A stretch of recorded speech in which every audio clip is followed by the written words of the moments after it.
Goatees! Hello, and welcome to the Saladcast on Sunday the 13th of November 2011. I'm your host, Dan Train. Joining me today, Zachary Burgess. Woo again. Woo again. And Robert Kemp. I got none. He couldn't even manage it yet. Yeah, he's literally got nothing. I got none. And I will commence blowing up the nose. Something got right up there at that precise moment. Zach's got no. Even that would have been slightly better, wouldn't it? If I'd have just gone, it's like, I'm Robert Kemp. Yeah, that would have been something. Yeah. They could have emulated it. I should just ready a belt for when I can't think of How do something. you do that? Just get ready. Just Well, you take swallow. a big inhale and swallow your air. That's all you do. You say, Oh, great. Yeah. Great. like that. Good start. That is a skill. Your cat is destroying something. Yeah, you can hear the faint sounds of destruction from the kitchen or some other area of the house. So yes, this is a podcast about video games. And we're talking about cat destruction. Yes, but perhaps we should talk about dynamic destruction in Battlefield 3. Or maybe we should talk about Sonic Generation. Or maybe we should. What do Or you think? maybe Mortal Kombat. Or maybe there are many other things that will be coming in this podcast. But Probably first, not many more than that. But first, the news. the news! Let's do the news. What's going on in the news? News is going on in the news. Well, news for us is Skyrim came out because none of us are going to play that immediately. Well, I was wondering about that. So, amazing reviews for Skyrim. You never played Oblivion. No, none of us played Oblivion. No. Any Elder Scrolls games? No. Elder Squirrels. Elder Squirrels. Elder Scrolls? Yeah. Oh, yes. I thought you said Elder Squirrels. Why is an Elder Squirrel dispensing nut knowledge to I think squirrels are underrepresented in video games. Are they, though? There was Conker's Bad Fur Day. That was a game where the main character was a squirrel. That's the only one. And And there's more than one of those. Oh, no, there's Well, sort of. there's only one conker game. I did that. Yes. Yeah, that is more than enough representation. Squirrel, please. Dagster for PSP. I'd hit that. Yeah, I suppose you're right. And there was Mr. Nuts.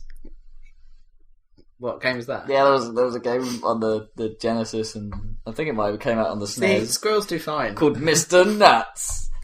But the Elder Squirrels. The Elder Skyrim Squirrels. would be a brilliant game. Stop the dragons. Giant squirrels. You just need to be able to play as a squirrel instead of like a lizard or a cat. Well, you could probably fit a squirrel's head on a human. That seems to be the That's thing. what they do. Yeah. You're- Everyone looks exactly identical body proportions, except they have weird different heads. Because it's Fallout 3. That's the thing. That's the one we have had some experience of, right? You've Yeah. played Fallout 3, and you really like Fallout 3, right? Sort of. Like, you played it all the way through.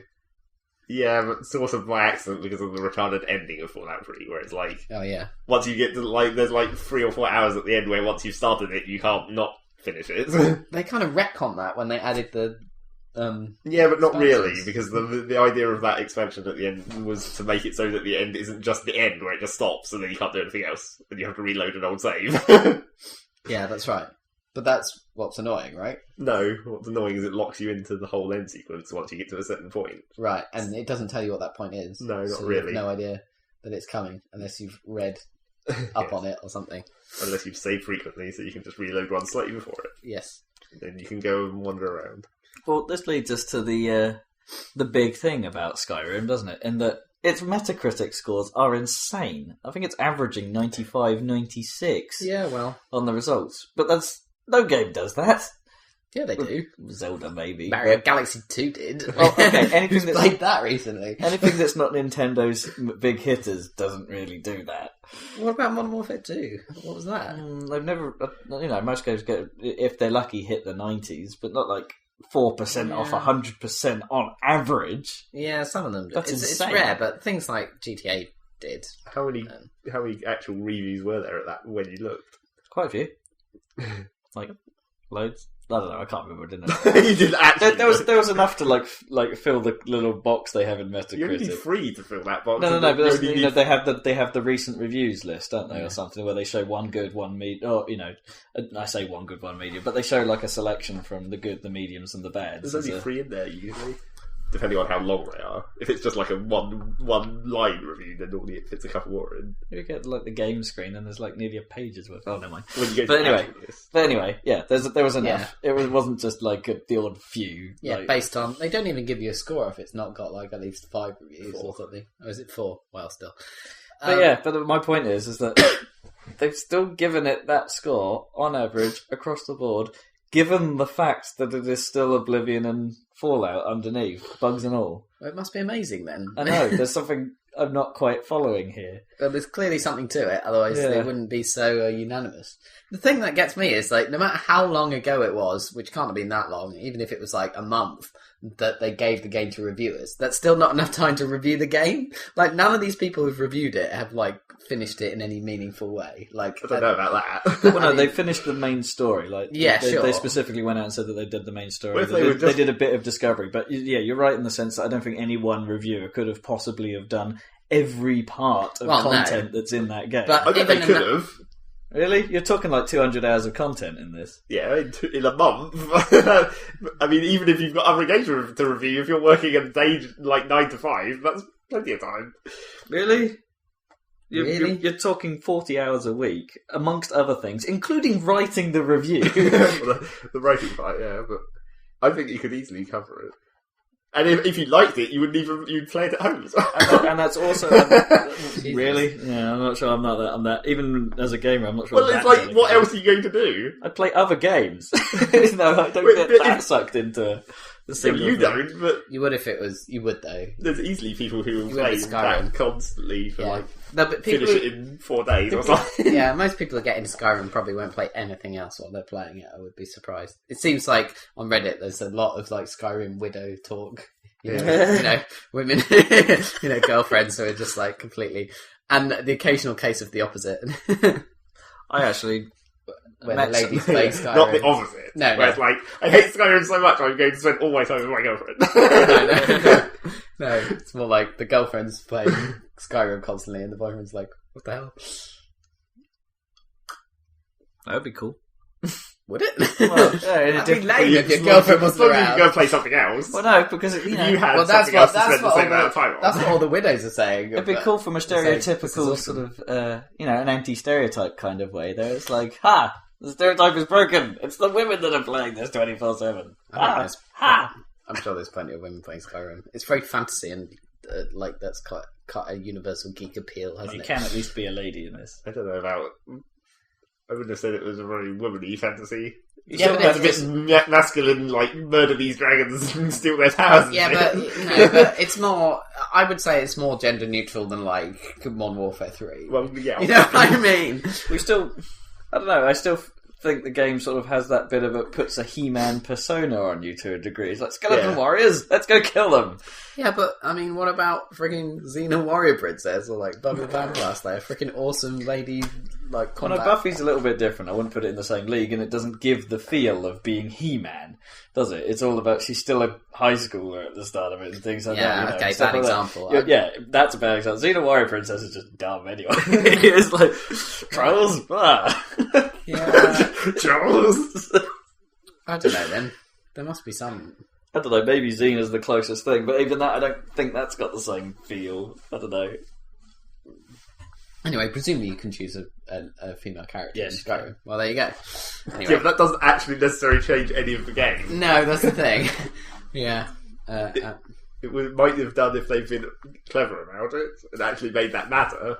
But it's like in Fallout 3, where it's like if you played as a woman, there's just like there's one specific perk for men and one specific perk for women. Really? And they're basically the same thing, where it's like it basically allows you to have super influence over the opposite sex, and that's it. It's like the lady killer or the whatever the opposite is for the woman. Man-eater or something. Yeah. So it's like that's not. It's like your gender makes no difference. Yeah, that's really dumb. Yeah. And those perks are terrible anyway, so you never take them. You always take whatever else is around that level, because you only have so many points to spend. Yeah, exactly. I don't know. I still don't. I understand that it's probably great, but I don't understand how it could deserve reviews of that high when they're recommending that even console users do the classic PC thing of keep multiple save files in case one goes the fuck wrong. It's like that's kind of bad. Who doesn't do that anyway? It's like there's always a battle between sort of scope and polish, and that's why it's the most amazing games, in my opinion, are the ones that somehow manage to pull off both. Like a Grand Theft Auto that doesn't have the scope of Skyrim, which is ridiculous, but it has. I don't know. I think polish. the sort of people models I think look a bit odd. Exactly, they look weird. They look weird. That's what I mean. I never got on with the. I don't know. Even the clips I've seen of the voice acting just sounds odd. It feels kind of stinted in some ways. Better than it was. Yeah, it just doesn't seem natural. The dragons which is weird. Way cool. The dragons do look awesome, and the landscape snow does look and the awesome. snow just looks amazing. And the things that happen in it look cool, and the little wind tufts and things look cool. Like when they blow up snow and things, and that looks cool. Nice. And the way you can just get lost in retarded minutiae, like growing cabbages and stuff, and then carting them around, and things, and you become really like yes.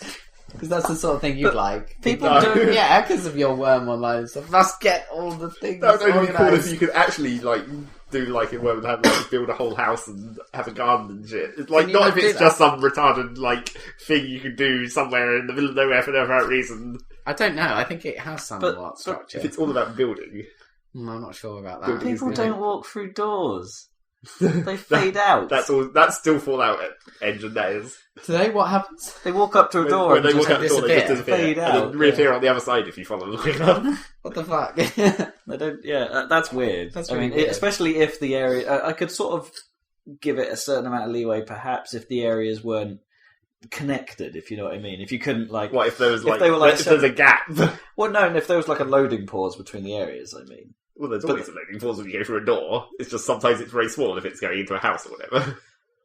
No, but I meant that means that like a hard cut loading pause, like it's had to load the whole area separate rather than an in-world load. There's a difference in how it's not like there was ever a hard, although I the guess Metroid out load, the if you know what I mean. Like a Metroid load is a world load where you shoot the door and it's loading while in the background, and then the door opens when it's ready. Does it do one of those or? No, I don't think so. I think every time you hit a door, it always loads, even if it's only a really short load for going into a small area. Okay, maybe that is the reason. Then maybe it's like a hard load but masked. But it still doesn't necessarily mean that the NPCs have to fade out. It's like they can walk through a door. Admittedly, you'd have to have you'd have to fake a outside view through the gap because it obviously won't have loaded that. No, but. That's not necessarily. I guess then you'd have the weird problem because if you were following them really closely, you'd run up against the invisible wall because they'd be able to have a door opening animation, but you wouldn't be able to because you'd actually have to press it and load. Well, they could even sort of stylishly mask it, if it's the daytime, have it so the door opens into a whiteout or something. No, that is not stylish. That's just terrible. They walk into the bloom, or at night they just walk into the dark. There's already enough bloom, though, isn't there? But you know, what I mean, it's still at least. It's not great, but it's at least a hell of a lot better than someone walking up to a door and fading out. Does seem a bit strange. That is a bit of an odd decision. Well, they're not bothering to change the engine, apparently. Yeah, they were saying all this about a new engine, and then it's not. It looks. It's probably cool. a nice graphics engine, but the actual game engine, if you think, is probably fairly similar. Yeah. Which is a bit of a shame. But there's all kinds of little things. It's like Zach was complaining earlier about the melee attack looking a bit retarded. Yeah, and it does look like the entire combat system for the game is basically spam as much as you fucking can at just sort of swing and then hope that something's in the vague vicinity. I mean, don't get me wrong. There's a certain amount of target, but there's no. I find it doesn't seem like targeting. It's not like you're choosing to hit any one person. It's just like anything vaguely over here. You just swing and then you step backwards so you don't get hit yourself, and then you go back in and swing. Right? Yeah, basically. Seems like it. I don't mind so much that they have added some degree of you can approach the situation in your style, but even the reviews I've read sort of say that the combat variety is basically determined by your want to mix it up. If you want things to go a bit differently, then it's up to you to pick a different loadout or take a different strategy, because they'll all work by the sounds of it. But But then that's it's not like, cool to a degree, because it's like you want different scenarios to force you into different styles, because it's kind of the puzzle element of sort of But then you don't want RPG combat. But then you also don't want that, because sometimes it's really annoying. It's like Deus Ex, where it's like, against if you've been all Don't get me stealth and wrong. then suddenly there's a fight, you're fucked. Don't get me wrong, I do agree it's a careful balance. There is a certain... You have to get that you have to be very careful. But I think in this case, it sounds like they've just gone, fuck it. You know, it doesn't matter. Do what you want. It just looks which is good. Which is good in one way, but kind of disappointing from a gameplay point of view.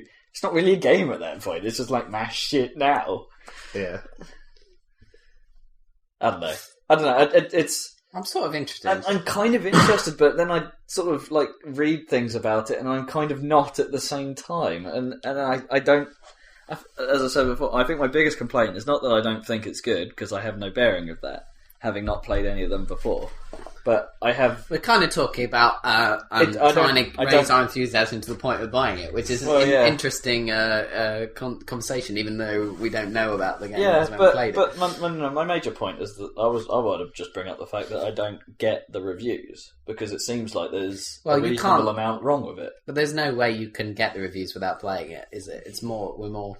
Yeah, can you? It's weird, because they haven't really sold me on like Modern Warfare 3 or whatever. Okay, yeah. Well, that's the same again. You can't... Well, here we go. But we have played that. We played Modern Warfare 2! I know, I played Modern Warfare 2, and I disagree with their reviews that they came out with at the time. I don't think it's as good as they said. Right. But there you go. Right. I told Dan about this before, but this is my rant about this. The Battlefield 3 review, right? If we're talking about reviews in general and how sort of weird they are. Yeah. The Battlefield 3 review... They decided to review the campaign by being comparative with Modern Warfare, which is fair enough. That's quite a nice assumption. The games are kind of going for the sort of marketing themselves to fill the same niche because of EA's foolishness. Yeah, whether the game is or not. But they both have like COD style campaigns, so they thought, okay, well, let's compare the two. And in the process of doing that review, most would come up with, okay, here's Battlefield's flaws. They seem to have accidentally copied all of the flaws that Modern Warfare has, like with some of the enemy wellness, some of the like you tend to just be walking from one weird fight to another with no real control sometimes of what's happening. 50% of the time you're in a vehicle, on an on-rail section. Well, not so much in Battlefield though. There's quite a lot of on-rail. Not really. If you're not on the ground, then you're mainly just in a very short car sequence before you get ambushed, and then you have to jump out.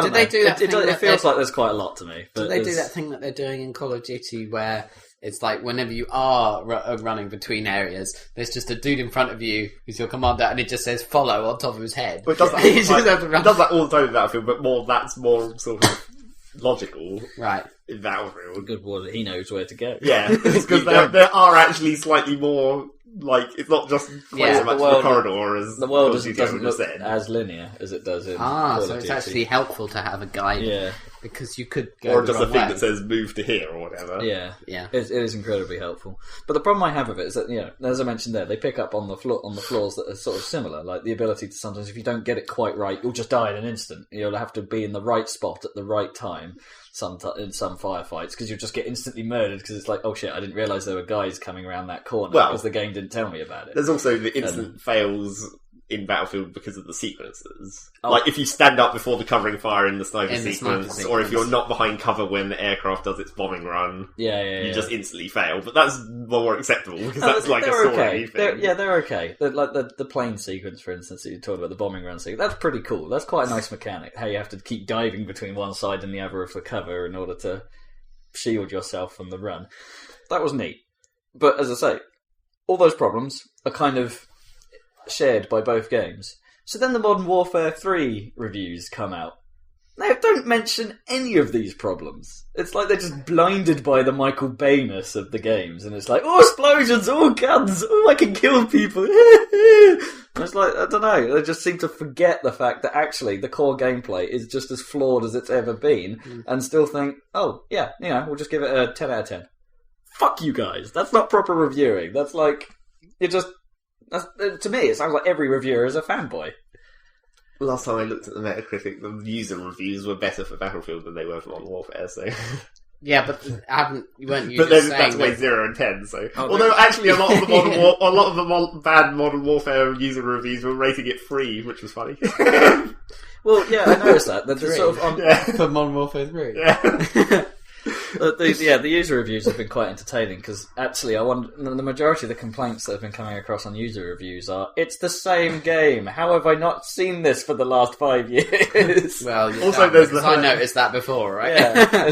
Also, there's the hilarious thing of the Windows version of Modern Warfare 3 when it crashes. It says Modern Warfare 2 has crashed. Oh, what, like that's good. Because it's exactly the same engine and everything. like when TF2 crashes, it says Half-Life 2 has HL2. crashed, yeah. Yeah. Yeah. That's good. I don't know. I don't get it. From what I can tell, it's like if you like COD, it's more COD, which is fine. And there must be something in it because people buy it by the bucket. Rick was excited by it. Loads of people seem to be. I mean, Well, this is the thing. I was actually at the midnight launch at Tesco's because Kippers brought me down with it and saying, Why did you go? Well, we came up with a plan. I didn't want to really buy it, but he didn't want the points. Because Tesco's were offering if you buy Microsoft points, you get like £15 off the game or something bargain. Right. So you got I some bought points. the points and Rick bought the actual game.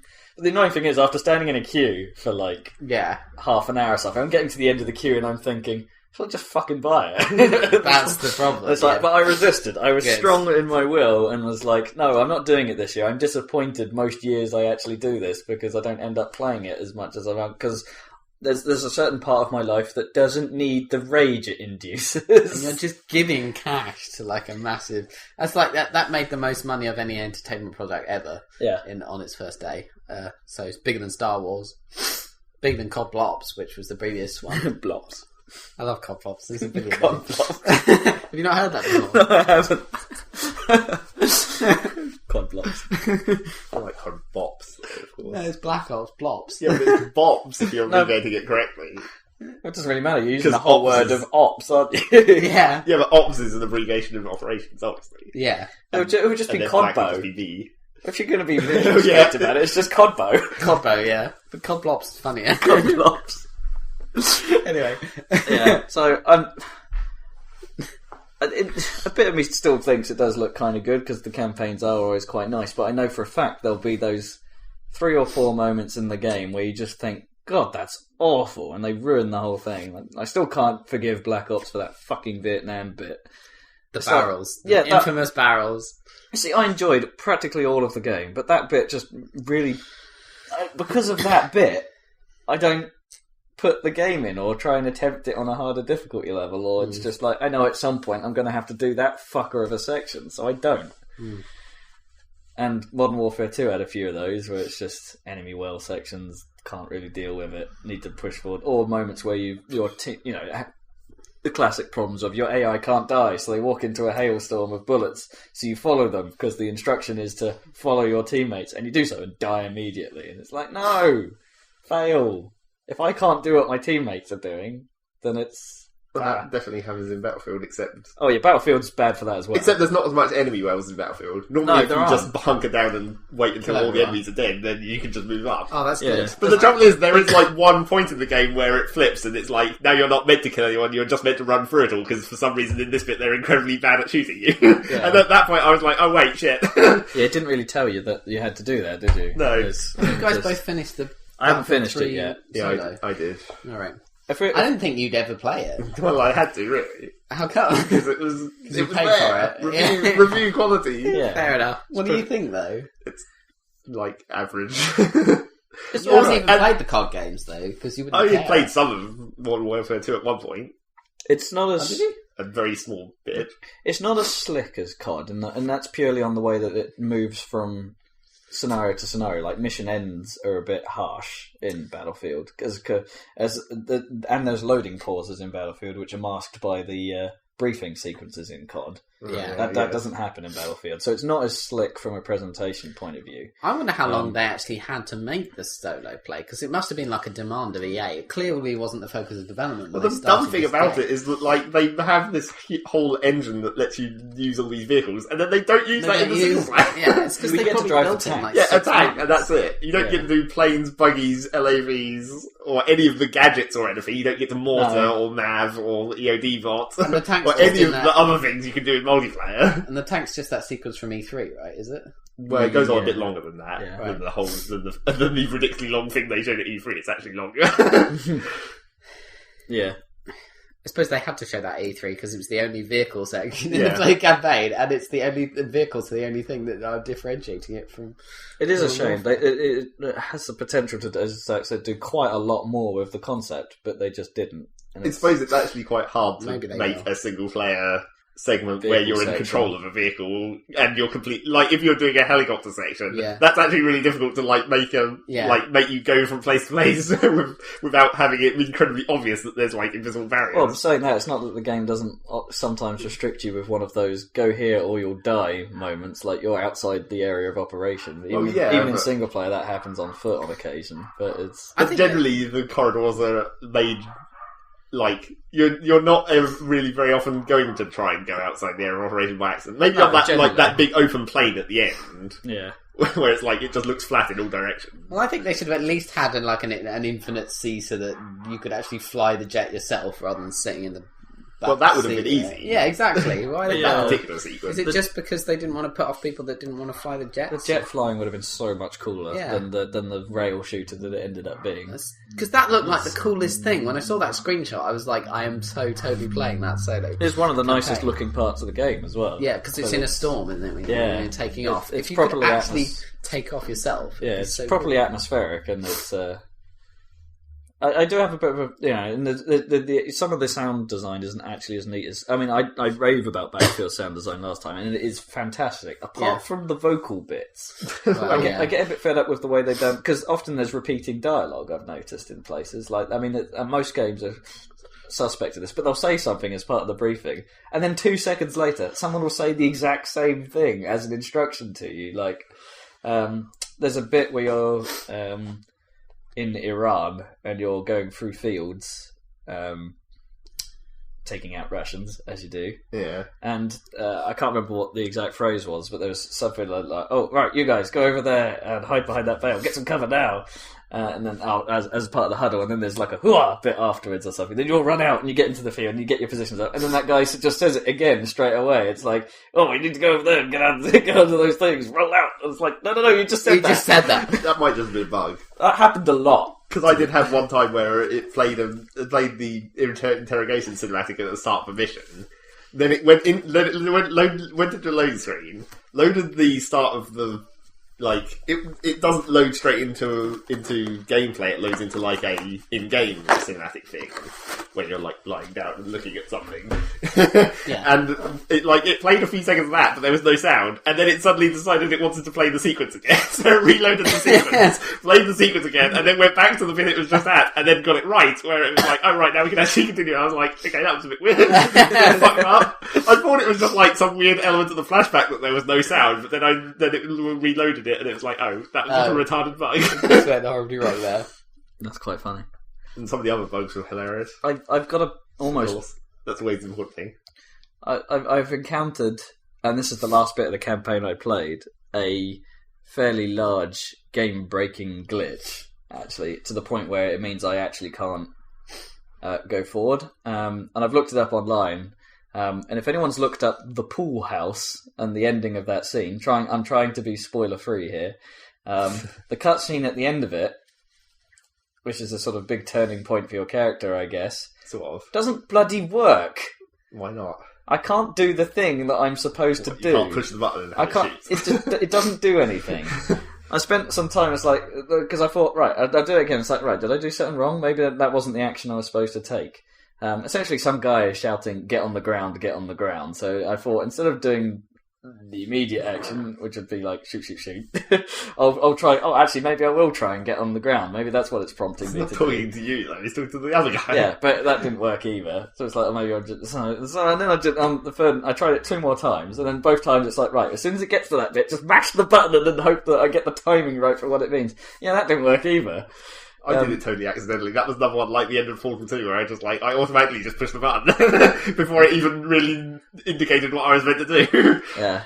So it's... Yeah, that was a bit irritating. I can't seem to get past that point. And there were people saying, yeah, I tried this 10 plus times before it finally worked. And there was other Well, it's a bit annoying because some people are saying that they have to restart the level, and because it's like a flashback bit tacked on to the end of a level, that means actually doing the entire level again to get to that point. In theory, which is I don't know. Isn't that bit separate because you there go through it with the Russians? There is a briefing section. There is a briefing section separated, and you go back to the checkpoint at the start of that bit, which means you do have to put up through that entire speech before you get to the moment that you can try and get out of, which is quite irritating itself. I mean, you've got to wait for about a minute or two before the moment actually comes up. I guess I didn't think that speech was. But then, if you restart the level, you go right back to the start of the level. Apparently, well, the whole villa. That seems ridiculous.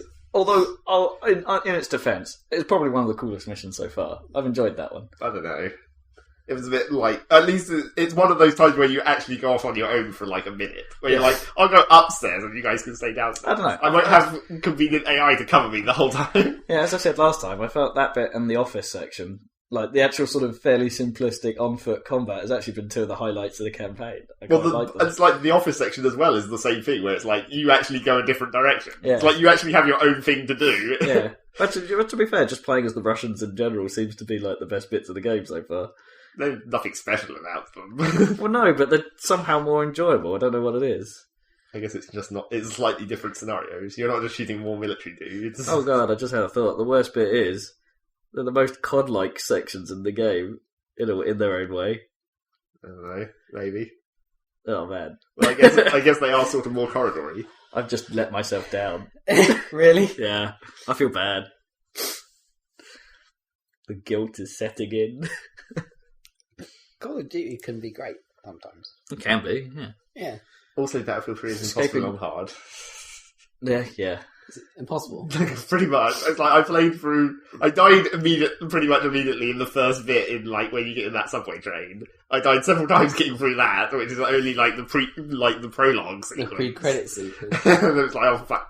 And so then I went into the first mission. It was like, okay, maybe I can get the hang of this. And then there's a bit where you have to like run up onto an overpass and get a machine gun to just like murder all these dudes in the street. And every time I just run up there, I can't even make it to the machine gun before I get shot, and so much that I die. And you can't lie down because the cover on the side of the bridge just falls off as soon as it gets shot, so you can't avoid the bullets that way. It's like, I can't even run fast enough to get to the gun. I'll be honest with you, actually, yeah, even in normal mode, I think that's probably been the hardest part of the game. Just as you said, because precisely those problems, they still affect you. Yeah. It's a nightmare. You can make it in normal, just about, but you can't in hard. It's like, Jesus. Can you not just not pick up the gun, or does it force you to? I don't know, because it has a marking on it that says you have to go and get it. Goddamn markings on things saying you have to do things. I'm going to have to complain about that later. You probably could. I don't know. I think maybe if you lay down at the far rear of the bridge, you might be in cover even if the front bits of the bridge get knocked off enough to crawl to the gun. But that's not good. Gives the enemies lots of time to move up, and then you're fucked because as soon as you pop up, you just instantly die. On another note, for all you PC Battlefield 3 glitch lovers out there, Nvidia have released new beta drivers to fix all the problems I basically talked about last time, like the view juddering and the shitty shadow textures and all that stuff. And surprisingly, it works. They're pretty much all fixed. The HUD still jiggles when you turn. I knew it'd be worth waiting until after launch. So no actual patch for the game. It's not a game patch, no. Nvidia just patched their drivers to deal with it. They need to hurry up with their game. I've got Radeon anyway. Have you got Nvidia? Yeah. I'm the only ATI Yeah, it didn't affect DX11 Nvidias. It was only DX10 Nvidias that had problems. And apparently they're pretty much all fixed, including a slight performance boost, according to the nice. Yeah, that's what they always say. I know. It'll be like slight. You know, they say it's like sometimes up to 13%. It's like, yeah, bollocks. I've probably got like one frame across my entire playing, across the entire 5-hour session that probably shouldn't have been there in the last patch. Yeah, but it's yeah. So yeah, download that now. It's good. It works. It's actually made it so I can run late drivers, and the game doesn't complain that I have shitty drivers when I launch it now. Sweet. Yeah. Even though they are still in beta, though.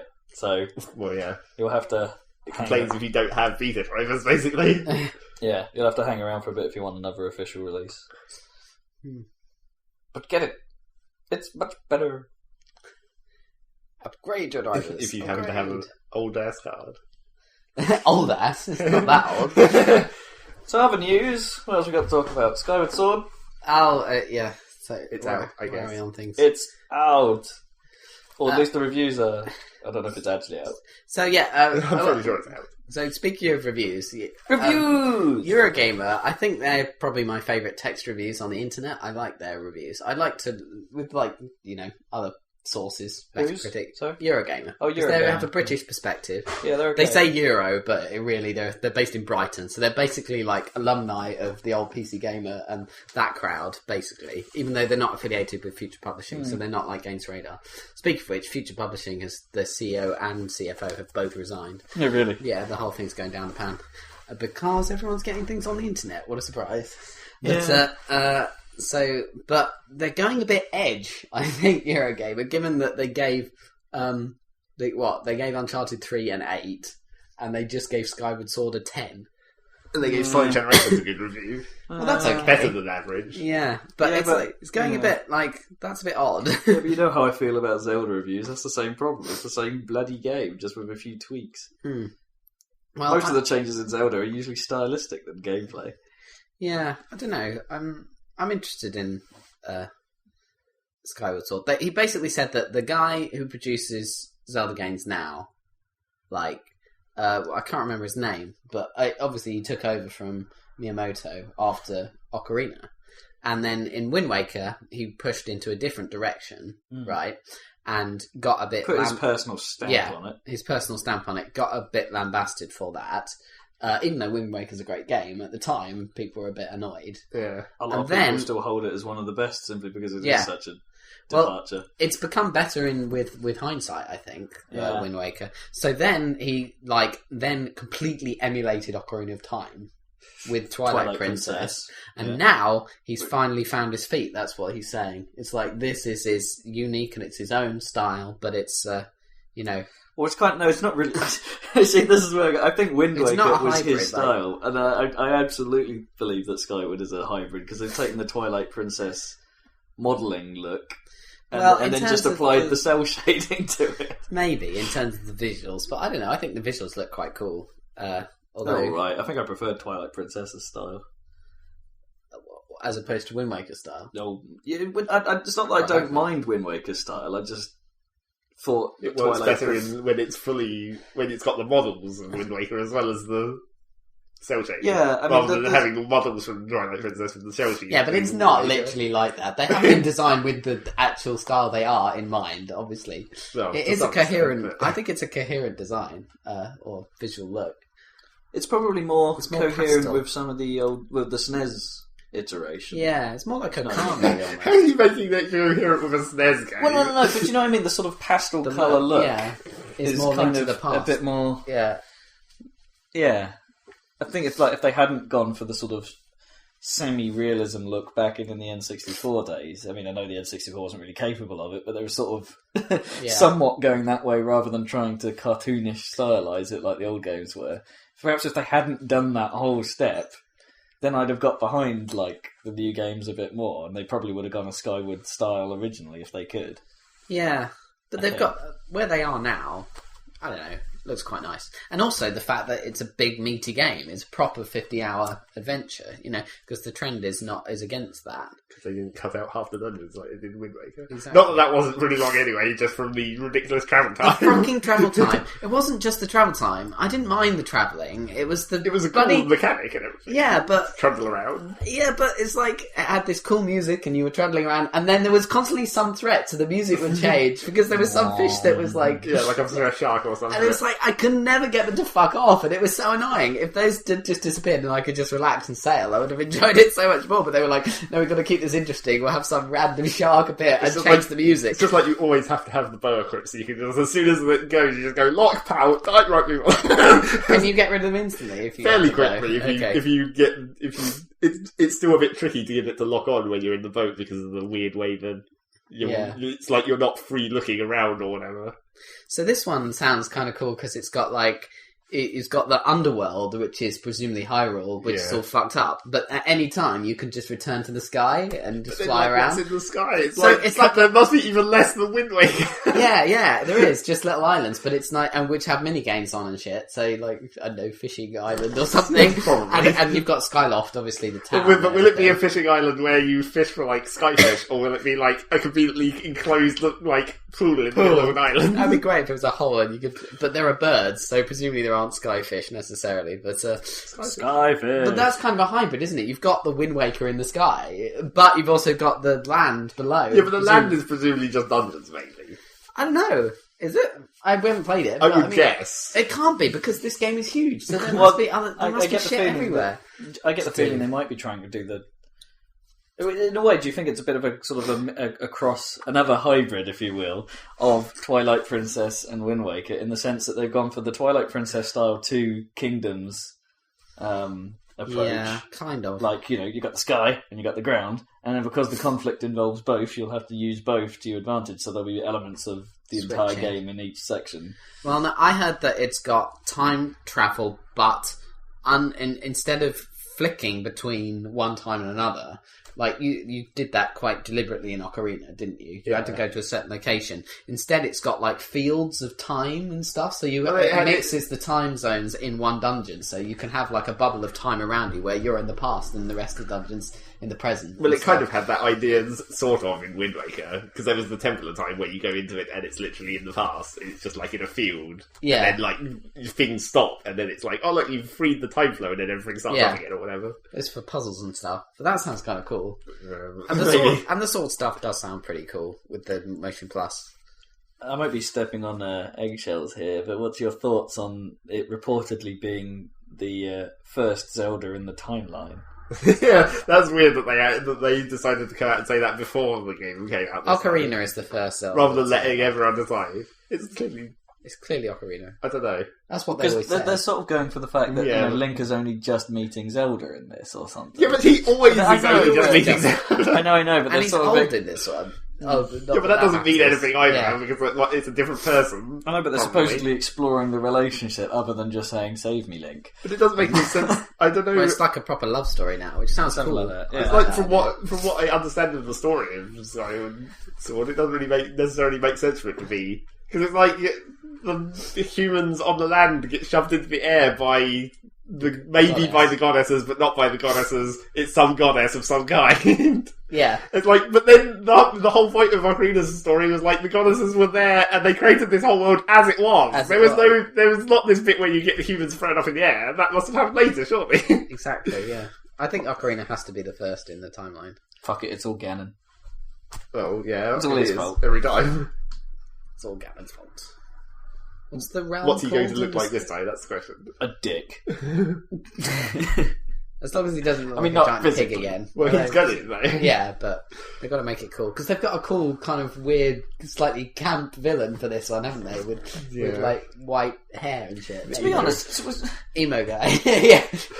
When has a Zelda game not had camp enemies, to be honest? They're all kind of camp in their own way. Like, Twilight Princesses is like super camp when you like actually start to fight him at the end. He seems menacing until you meet him. The actual Ganon. Yeah, well, not the actual Ganon, but even the other guy, the sort of guy with the long sleeves and... Oh, what, you mean the wizard dude? Yeah, he's a bit camp. Yeah. I don't know. Wind Waker is filled with angst. He doesn't really have a personality at all, as far as I can tell, that wizard dude. He's just sort of generically evil. Yeah, and he had a weird-ass voice as well, didn't he? That was kind of... I just remember it being quite nasally and a bit like, that's not really scary at all. I don't remember his voice being that ridiculous. Unless that was later on, after he becomes less menacing. Mm. He's quite menacing when you first meet him the first few times, with Midna and everything. Yeah. I don't know what the campest villain in Ocarina. Probably Twin Rover or something with two witches or something. Yeah, I don't know. basically. But they're pretty hard though.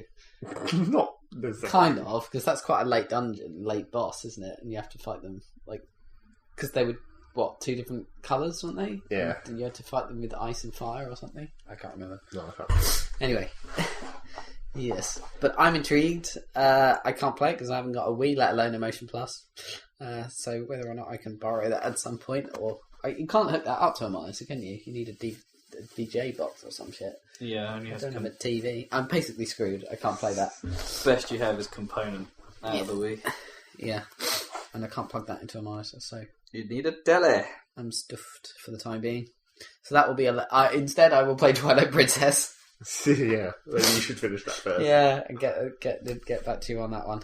But we need to divvy up some games. Are you going to play Uncharted 3? Because I think you should, because it's freaking amazing, I'm sure. Yeah, I'm kind of hoping on getting that as a present. So that So that'll leave you about 5 days before we have to do a Game of the Year. no pressure there. No, I think like we're in trouble when it comes to Yeah. like holiday releases anyway. That we should probably make a rule for certain ones to say whether or not they actually like have a cut-off point or something, whether they should count towards this year's Game of the Year. We'll just say You're what reviewing the I've best played. games of the year on the next year, and like from memory, when it's like I played this an entire year ago, and now I'm having to remember it for the Game of the Year. That's why, like, games... But that's why the best ones will be in your memory. They'll be Maybe. emblazoned on it for your entire life. I think for our Game of the Year awards, games that come out in February have an inherent, like Mass Effect 2, have an inherent advantage. I don't know, do they? Yeah, because we've had time to play them and they're still within the bracket of the year. Yeah, but they're also getting so long ago that I can't really remember that. I mean, I can. We didn't I have can that. remember the end of Mass Effect 2, that's all that matters, I guess. But I can remember the story. But the games that were in contention were like Mass Effect 2 and Red Dead and what else was it? Oh, Halo Reach. That was Super a Meat later Boy. one. That was a later one. But those two were early year, like Red Dead was like March or something. Yeah, I don't know if that necessarily helps. It's like middle of the year would be the best time for our Game of the Year, but unfortunately nothing releases then. So. Except Deus Ex, that's what came out in the kind of middle, Yeah. sort of, for us. Late this year. middle. Yeah. Yeah. So, yes, so are you going to play Skyward Sword? Maybe, but I'd have to be bothered to look at the Wii again. Or just look at it. It's like, I had to look at It's this so shit. down, it's so inconvenient. Yeah. Its positioning. Yeah, it's creepy. I just can't stand to look at you anymore. You've got it just sitting there, No. just waiting for It's you. mocking me every day. But it's one good game that's just come Yeah. out. And you Ding. You're not Ding. even a Zelda fan. Well, I liked Twilight Princess. That was good. I know. It's a good game. This was my I favourite of the would- lot. I think this The potential. favourite was like the two that you played. I played Ocarina 3. and Wind Waker. Yeah, that's why I was talking about 3. Yeah, no, there's about 3. Actually. I'm not sure if I actually ever played the SNES one. I played Link's Awakening on the Game Boy Color. Yeah. Link's Awakening DX. Yeah. That's a pretty sweet game. With Bow Wow, is it? Or Chain Chomp? No, Bow Wow. Yeah, it's Bow Wow. It's Bow Wow and Zelda and Chain Chomp and Mario. For some Little reason. Bow Wow. Yeah. For A some reason. rapper. No, those, Chain Chomps. Oh, okay. Chain Chomps appear in Zelda and they're called Bow Wows. Okay. For some reason. It's some kind of Miyamoto cross thing. Cross franchise joke thing.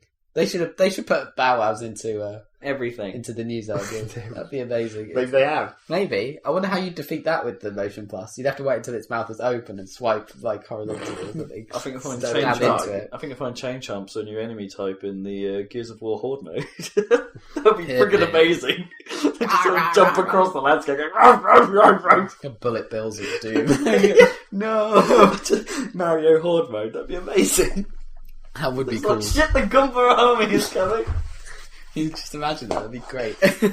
Shit, yeah. They should do that, basically. In the next Mario game, a Horde mode. Horde mode, that'd be incredible. And 4 players. But as well. maybe- Luigi and Mario and like Mario. Yeah, and 2 other guys. Mario would be invincible though. Yeah. No, he wouldn't, because he got rid of that ability ages ago, Oh, somehow. did he? Alright, okay. He's obviously lost his powers. Sold it. Yeah, probably. He probably had some Oh, ingenious wow. invincibility amulet or something that he sold for cash. Well, he sold it in order to form his WarioWare Cup startup, I guess. Oh, I think he Might need probably the had that investment. money from just all the shitty treasure that he got over the years. That he hadn't gambled or drunk. I don't know about Reprobate. gambling or drinking. Wario is such a reprobate. Right. He just wants treasure. So speaking of Deus Ex, all I've done is beat that boss. Fuck that boss. That boss was easy. Because they give you the homing bullets enhancement directly before it. Really? And then even if your view is totally fucked up, you just go, aim generally in this vicinity, hold down button. Where do they give you the enhancement? It's in one of those rooms just before it. Oh, do they? Okay. I didn't have I don't have the combat rifle. Well, yeah. I mean, if you didn't have that, you'd have problems, I guess. I didn't, because I'm going stealth or whatever, and I stupidly fell for the stupid trick as well. Course. Did you? Yeah. Yeah. I know someone at work who's been playing it, and he didn't fall for it. I was like, it's a thing on your radar, and it says go and do it. Why are you going to not do it? And then I went to do it, and then it was like, I went to do it, and it was like, oh, okay, this is pointless, but I'll do it anyway. And then it was a pre-rendered cutscene, and you're like, well, this is clearly important for the story. So, but but not in the way that you think. Exactly. It's like, well, obviously, it's worth me having done this because it will matter in the future. I didn't think it would matter in like a fuck you way. But then, of course, no. Yeah, exactly. Where it's like, oh no, I'm totally fucked. I'm like, die here. Yeah. Oh, you're right now. Oh, yeah. Just injected. But the problem for me was I had my get out of boss fight free card typhoon system that didn't work at all. Yeah. Because it got completely disabled. You could have just used the glitch and done it. What's the glitch? It's like if you stand against one of the separating walls, yeah, where he jumps over. If he lands in front of you, there's like a split second where you can do a takedown and it just instantly kills him. Because you're not meant to be able to do a takedown. That's what I needed to know. Eventually what I did was I eventually thought of a Deus Ex solution to the problem, which was go all the way back up into the base, find a turret, hack it, bring it all the way down, which totally works. Naturally. Yeah, but what happened was, so you come out of the elevator, and then you have to drop the turret, because the moment you walk out, it immediately creates a sequence. Yeah, creates a sequence. So I had to then run back to where the turret was, and then there's a dividing wall that the turret is facing.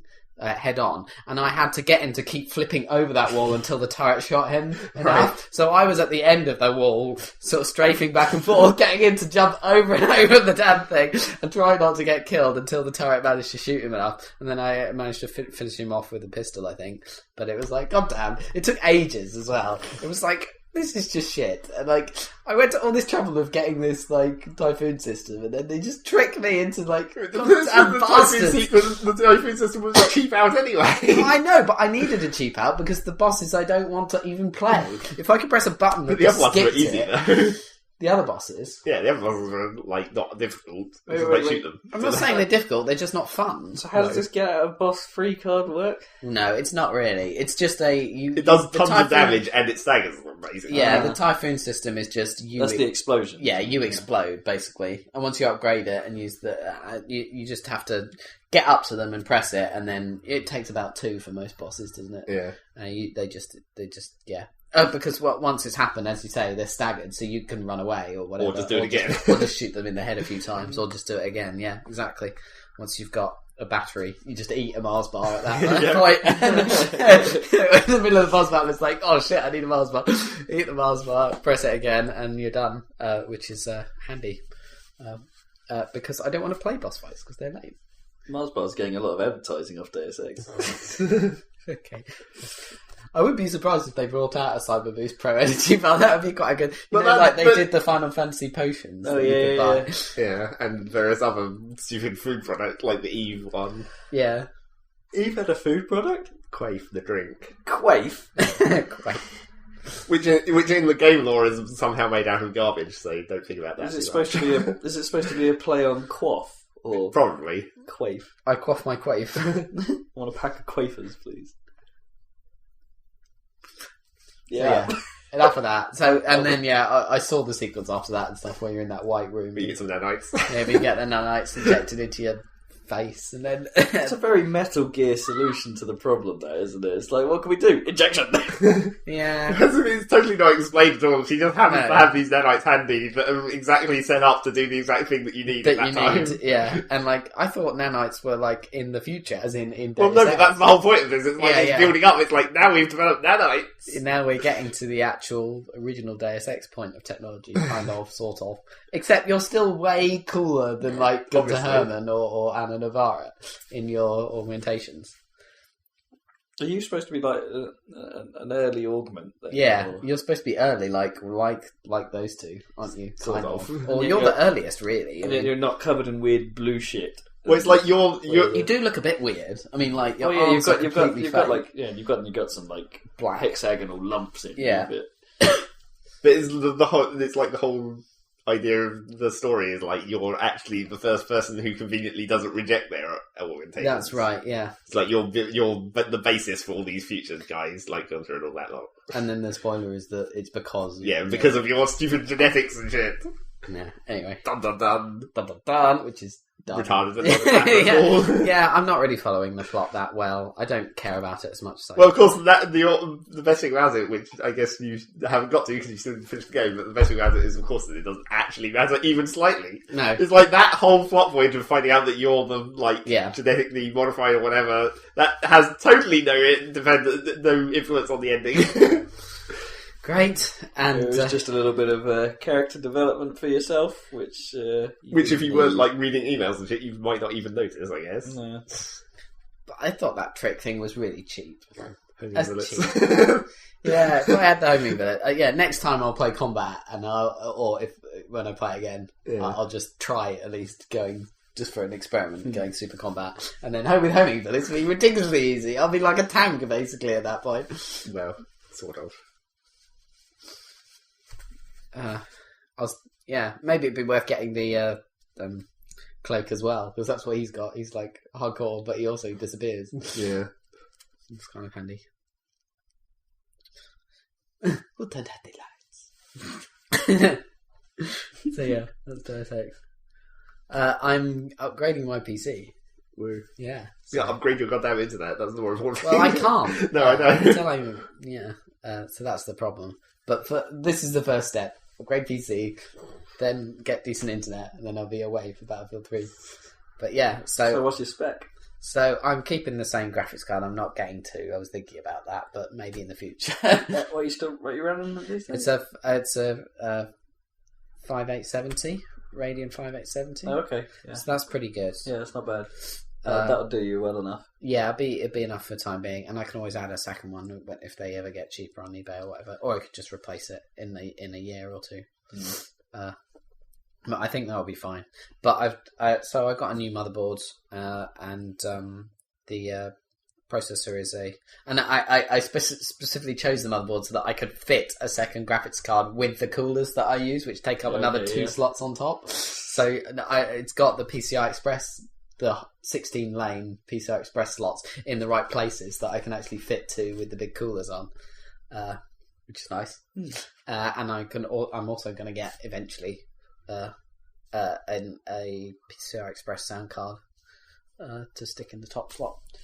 I'm not entirely convinced you need those really still. Well, you don't need PCI Express. It's just that. No, but just even a sound card. Oh, sound card in general. Well, I pipe my sound directly into my hi-fi speakers, and they have a much better signal to noise ratio. So it's purely because of that. Really, it's not. I've ever noticed really, even with the new, even with the crappy onboard Realtek stuff. Yeah, which is admittedly crappy, but it's never bad enough to cause any kind of problems. Realtek is notoriously bad for me after that one time where it started blue screening my system every time I booted it. Yeah, except the fact, and I did explain that I had to take all the Realtek drivers off because they didn't work properly. Yeah. And the Windows drivers do a better job somehow. And they do have some advantages, feature-wise, the what you hear stuff is handy and stuff. Yeah, that is the nice thing. That would be the one thing you'd get out of Creative. Yeah, well, I've got an old Creative card that I'm going to put back in for the time being. But if I had a second graphics card, that wouldn't fit. I'd have to take that out and not use that again. Yeah. So I'd have to replace it. If I wanted a sound card and didn't want to use onboard sound, I'd have to then get a PCI Express one, stick that in the top. So I'm thinking of that in future, but I haven't got any of that yet. So far, I've just got the... Thinking about it, I'm surprised Creative haven't gone into the market of perhaps supplying onboard chipsets for motherboards. Yeah, I don't know. It seems a bit weird, doesn't it? Like a Creative dying or something? Because surely people just don't buy sound cards as much as they needed to before. Well, I don't think they're doing as well as they were. So there was once upon a time you needed an Audigy, or even before that, you needed a Sound Blaster to get any of your shit to work. Yeah, that's true. It's they'd have been on top of the cash flow at that point. Nowadays, it's just buy a motherboard, it's got one on it. Yeah, because the sound card that I'm looking at isn't a creative. It's a Oh, really? It's an Asus Sonar okay. Essence. Apparently, they're the best among the audiophiles. They're quite expensive, but there is a competing creative equivalent, which is like an XFi Titanium Pro something or other, XFi whatever. Crossfire, yeah. But I'm tempted by the Asus one actually because it's got a built-in headphone amplifier as well, so you can plug in decent headphones in, and you get that's cool, which is kind of nice, and various other bits and bobs. It's got gold-plated RCA connectors on for the output because currently my amplifier takes RCA in, so I have to have a converter cable that converts mini jack 3.5-inch stereo into 2 RCAs, and this would be more hi-fi, more direct and more hi-fi. You mean like one of these jobbies, and the other end's tucked up? Yeah, the little that thing, the ones that look like component or whatever. This is one of those. Yeah, this is a very visual thing for you listening at home. Yeah, exactly, one of those. So instead of that, I'd have just proper cables. So anyway, but that's all in the future because I haven't got the stuff I have got is the motherboard. Processor is a Intel Core i7-2600K, and the K means it's unlocked, and apparently that means that overclocking it is as simple as changing a number. You just change a multiplier and it does it. Oh yeah, some overclocking's been a bit like that in general, to be honest. So I might experiment with that at some point. I've never overclocked anything before, but apparently you can get it to run at 4.4 gigahertz stable with air cooling. Honestly, you really don't need it at the moment. Well, I know I don't need it, but it'd be interesting. I mean, I've only got a base, the basis to base i7s. Yeah. In my system, which is still a powerhouse. Yeah. And not once have I taxed it with a game. Yeah. The CPU is not my bottleneck. Exactly. You'll lose the graphics at the moment. So that's that. And what else did I get? So I'm using the cooler, blah, blah, blah. Don't know how interesting this is. Oh, I know. The one thing that's different, because basically I ordered a terabyte hard drive. Oh, yes. Which is only £50, which is pretty good. Actually, cheap. Given the current hard drive that's what I was about to say. That is good. So it was only £50 off Amazon, but of course it hasn't been delivered, and I've of course discovered why, and you can perhaps tell me. Because they actually didn't have any stock?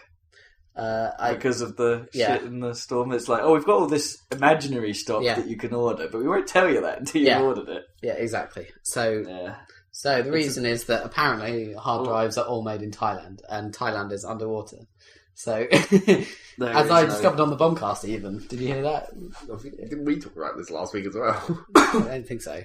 It's worse than that. This knowledge has even spread to PC World. If you walk in at PC World, they say, there's even a sign up saying, no customer is allowed to leave with more than 2 hard drives because of the stock problems. So there you go. No hard drives available. So I haven't got the terabyte hard drive, so I'll have to reuse one of my current ones for the time being. Yeah. But the other thing I got is an SSD.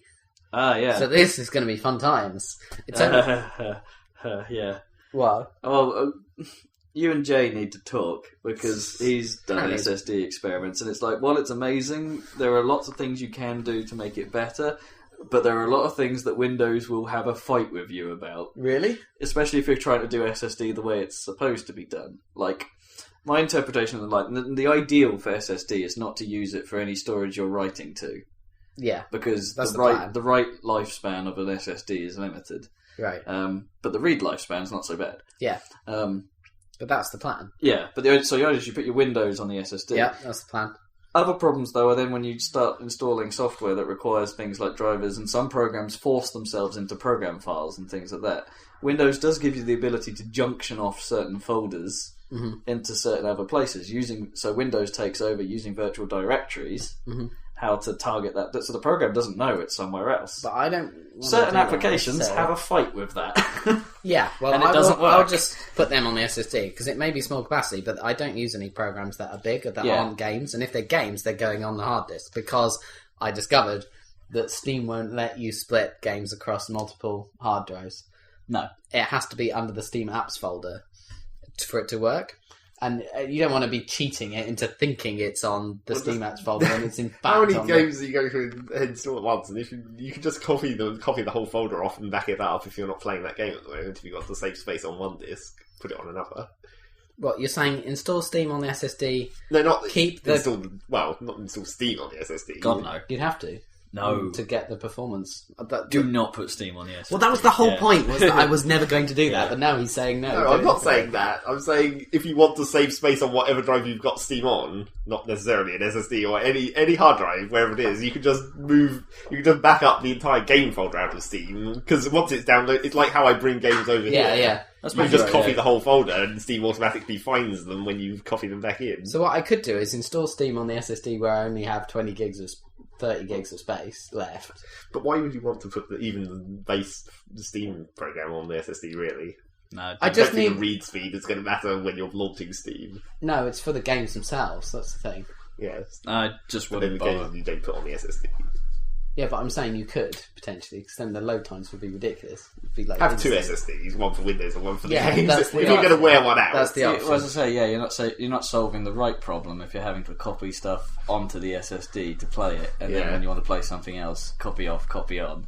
And it's a right pain in the ass. Yeah, that would be a bit of a pain. So I'm going with my original plan. I'm going to install Windows on the SSD, all my apps on the SSD, which will all fit. I don't think anything... The biggest thing would be Visual Studio if I wanted to install that, but I think otherwise I'd be fine. It's not like I'm installing Adobe Creative Suite on the damn thing. Oh yeah, but even Visual Studio, you can tell it to install elsewhere. Yeah, I could. Yeah, big old apps like that, you get the choice. Yeah, but it'd be nice. It would start so fast. Can you imagine? But 2010 is so nice anyway. Exactly. Compared to 2008. Yeah, but I should have space for all my important apps because I don't use that many. Web browser, main thing, and then the games. All of Steam. I wouldn't even put my browser on the SSD because they update so frequently. You're really paranoid about this read-write thing. Have you ever seen one fail? Apparently they're really good. Well, maybe they've got a lot better, but I heard a lot of horror stories. I've got a 3-year warranty on my thing, so even if it doesn't last 3 years... I was about to say, maybe they've got a lot better since they first started turning up, but I have heard a lot of horror stories from Tinternets and them just exploding. Don't get me wrong, they're great things, but I think you've just got to be prepared for the inevitable. They will fail, and don't put anything important on them. So I'm going to put my Windows on there and all my apps. Is there any chance of recovering shit off an SSD that fails? Oh God, no. Once it's gone, it's gone. Well, you could back it up. Well, no, you can back everything up. That's not what I meant. I meant if you're when the hard disk.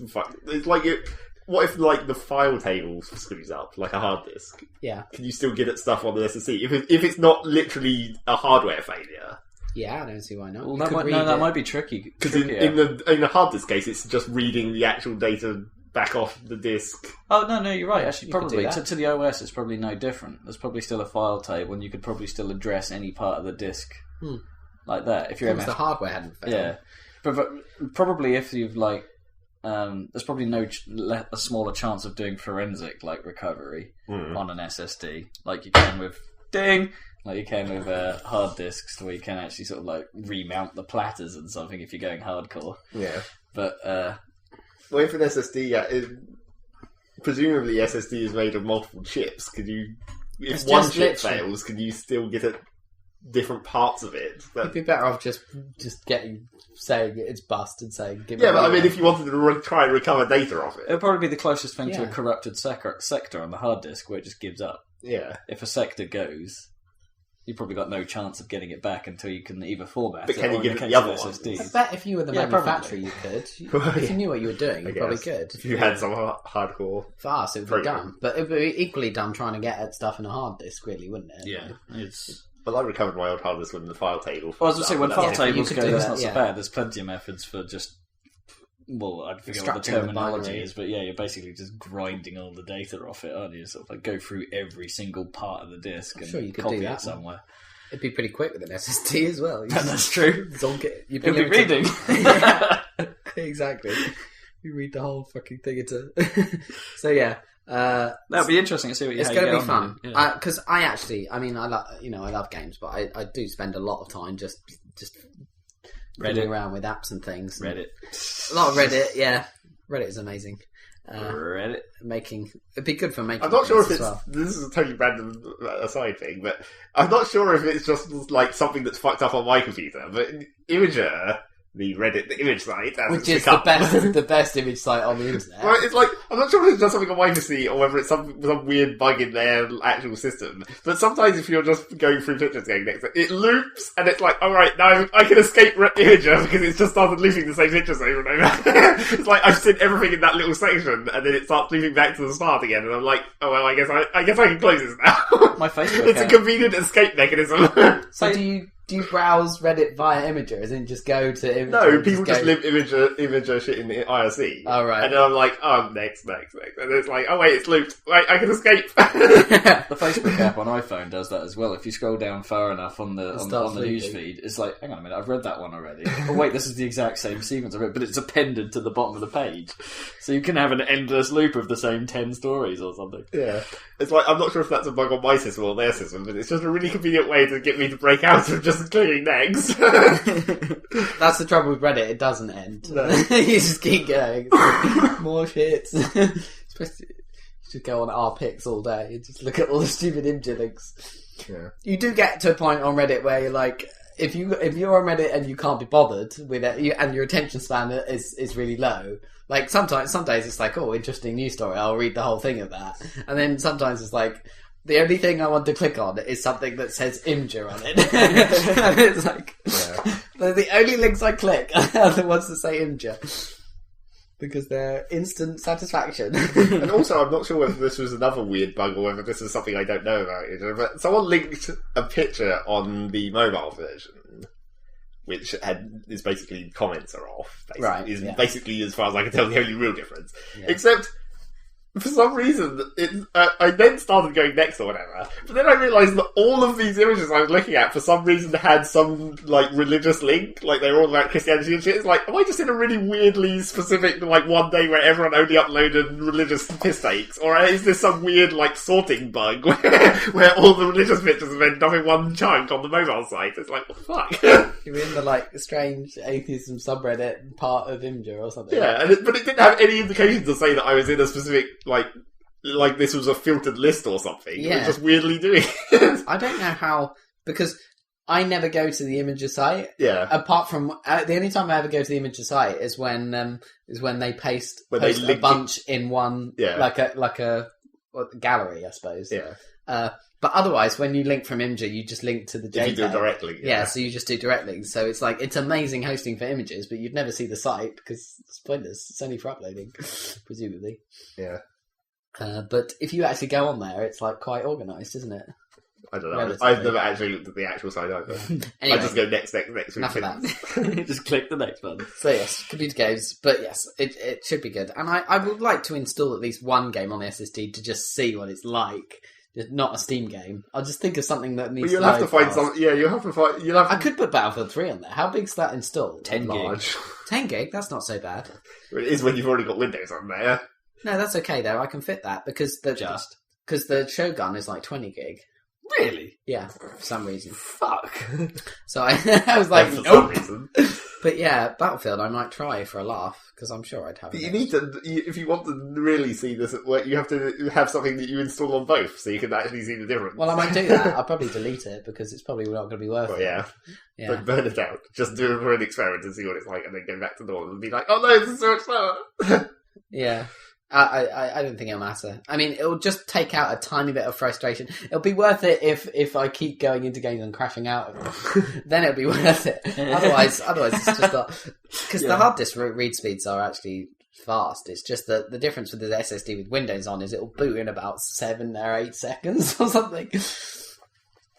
As opposed to probably 30, clean. 40. Yeah, my one used to boot fairly quickly when it was clean, but a couple of years in, it's starting to do the classic Windows slowdown now. Yeah, but where the boot time's got longer. It's fine when you're in Windows, which is a step up over previous versions. Yeah, but the boot times have got a bit longer. So I shall see. The weird thing about the SSD is it came, and of course they're much more expensive than hard disks. Yeah, for the same. Yeah, they way more. But even really like expensive. So a terabyte hard disk that I ordered £50. Hasn't arrived because of the reasons I explained. Yeah, £8 for the SSD, much less capacity. you think it's going to be this nice, because hard disk is like quite a heavy thing. It's like all technology. Of course, an SSD is literally a bit of plastic, and it's incredibly light because all it is an array of chips inside a plastic enclosure, and it's small because it's only 2.5. So it weighs nothing. It feels like it's worth like 50p or something. It's really weird. It's like the heft of this is not. I guess that's the problem with tech advancement, I guess, in some ways, isn't it? It's like some things you sort of expect to get bigger and... It's strange. Or at least be techie looking, but it's like when you come across what is a glorified credit card, it's just sort of a little bit hard done by, almost. I mean, all it is some of the chips from the iPhone, which are for the storage, or whatever, just a whole bunch of them just on one card, and that's literally it. That's all it is. And a controller, which is the clever part, I suppose. I think this is the...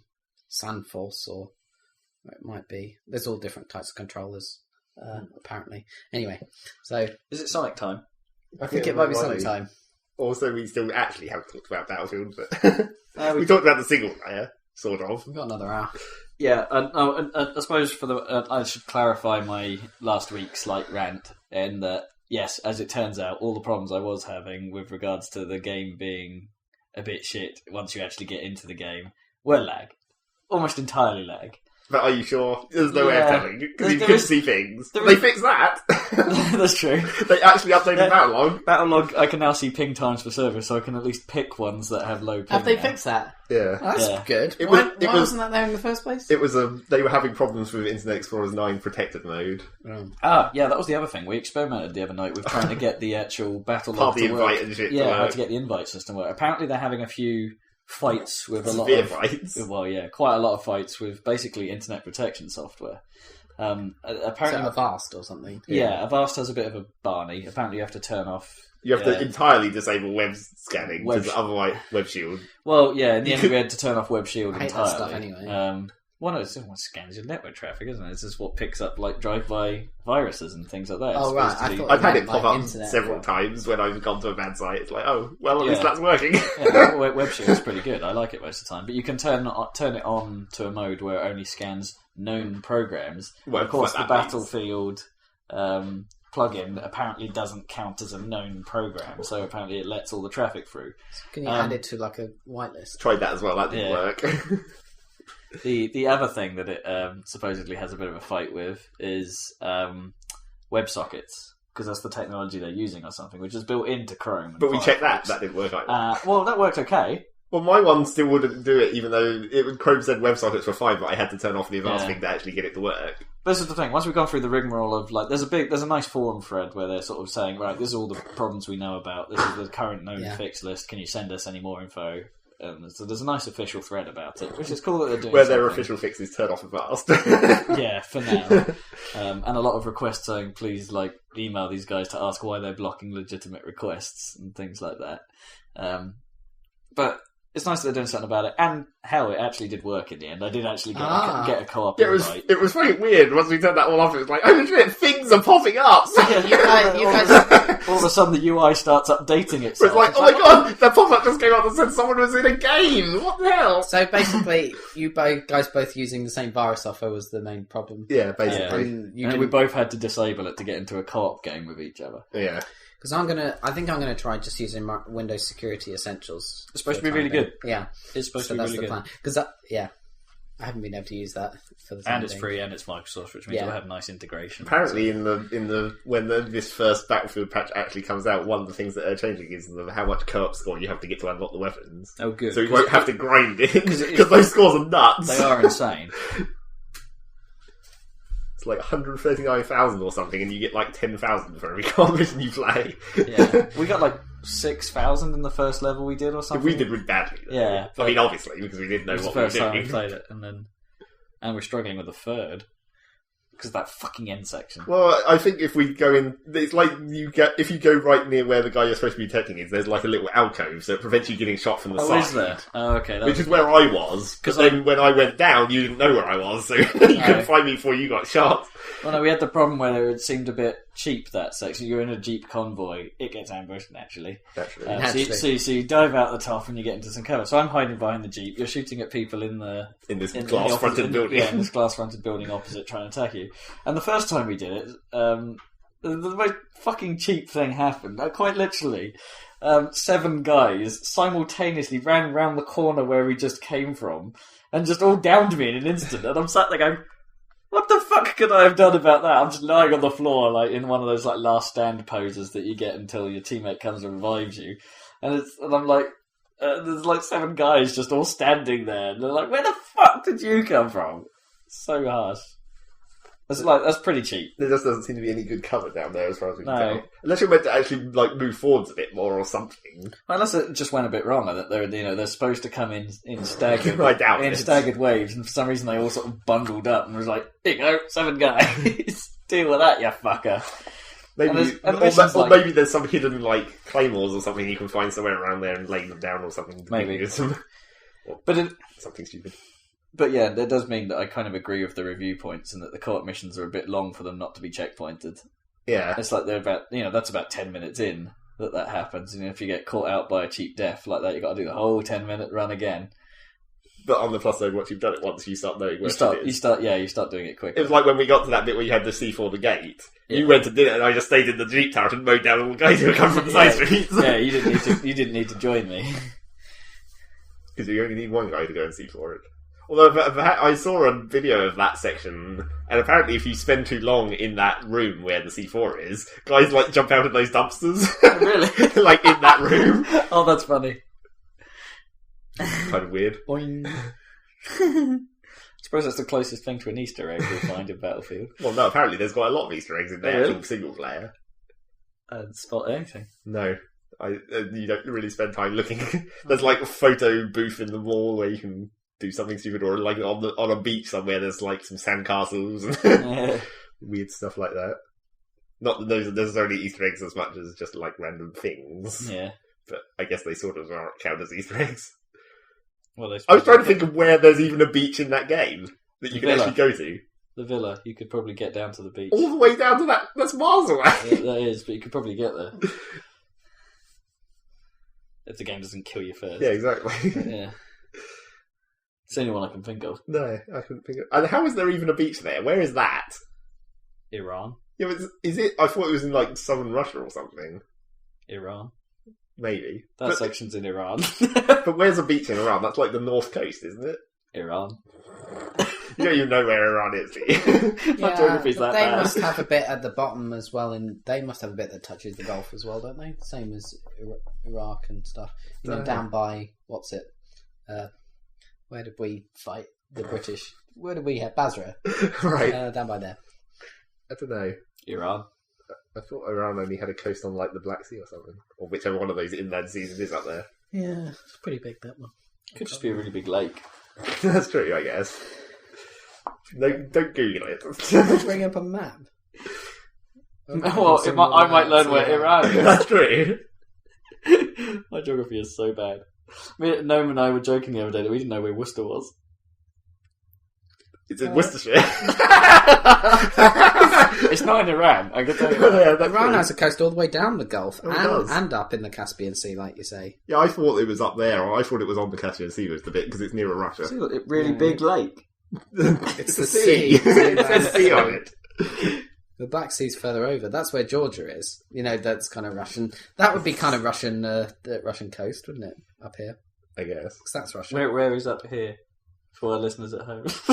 Where Georgia is, and Azerbaijan. If you've played Splinter Cell, the original Splinter Cell game. Well, if you were paying attention to the news at some point earlier this year or late last year. We're a gaming podcast. We don't care about the news. We only care about locations of video games. So, I mentioned PC World earlier, and we were talking about the hard disk thing. Yeah. I mentioned this to you guys last week, but I wanted to just move on. See, I want to just inform the listeners about the in the Battlefield. Oh right, yeah. I know what you're talking about now. Carry on, Rob. Am I allowed to speak? He's informing the listeners about PC World. It's vital retail knowledge. Basically, a mate of mine at work stumbled upon a copy of EA Active. For like £8, and it's like, that's a bargain. You know, a Kinect-based fitness game for £8 with a heart rate monitor sensor and resistant bands. That's a lot of shit for £8. So he picked me up a copy, and he's like, oh, okay, yeah, awesome. I get home, willing to try it. You know, willing to try a fitness program. You know, I know that's a bit of a long shot. But I thought maybe Kinect will make that difference. We get to the point where we open the box. You've got the classic reveal, only to find there's a PS3 disc in there. What? Motherfuckers! What do you mean? They packaged, like in an Xbox Kinect sleeve, the PlayStation contents Did it actually have of the game. Was it designed for? I guess it wouldn't come with a Move controller, but does it have attachments that attach to a Move controller? Well, no. The thing is that the attachments are generic, and they have a USB dongle that you plug into the console. It's not which Bluetooth isn't for the PS3 or whatever. No, it uses its own Yeah. specific communication protocol with a dongle, and both consoles use the same stuff. Yeah, and it basically just had the wrong disc in it. And so there I am, basking in their incompetence. And so we end up going back to taking it back. And the worst bit is that the guy behind the counter basically couldn't find what they were looking for on it. And it's like, well, according to this, we've never had any of the Xbox stock. So basically, they just somehow ended up with this sleeve for the Kinect version of the game, and never had the Kinect version of the game. What the hell? That's mental. Some distribution warehouse snafu going on there. Yeah, so it's a bit pissed off. It's like, so in the end, I didn't get like £8 worth of fitness. You do have a PlayStation. Yeah, I do have a PlayStation, but the whole point was that I wanted to use Kinect. I know. And yeah, that was dumb of them, to say the least. Very Just weird. like I was saying, if you wanted, you could borrow that shit off my mum from the Wii version. Fuck that shit. But then that's just the same. Apart from you do use the Wii remote. Well, you have to strap all kinds of extra shit to you on the Wii version, don't you? Like there's not really. leg sensors. It's just like the and Wii things. remote. Oh yeah, you have to strap. It's just the remote basically to a belt where you shove the Wii remote in it, and it detects your jiggling up and down. It's so dumb. Yeah, that's why I wanted the Kinect version. None of that stupid jiggle shit. Jiggle. Yeah, so yeah, PC World, you still suck. Despite the fact you may have actually had a bargain. Nearly. So close. So close. But anyway, What you been playing? like Battlefield, as we were talking about. Yeah. But let's get Sonic time. We're just going to continue to avoid talking about Battlefield. I want my Sonic time. Do you want to talk about how your opinion of Battlefield did actually change after you got used to it a bit? Like you actually started enjoying it a bit. I swear that was the lag though, because as I say, after a while, I haven't seen that problem in the same way for quite some time. It does happen on occasion, actually. There was supposed to be a server patch for rubber banding, but then it's like, what? You can't patch that. That's what happens when you lag, isn't it? No, yeah. Maybe maybe a certain amount of it was to say that, if the user has moved so far, trust that the user has actually moved that far. Maybe. Which potentially opens it up to hackery. Yeah. But, whatever they've done, whatever it is, I don't get that problem that I had in the first day of playing nearly as much, because that was properly ridiculous.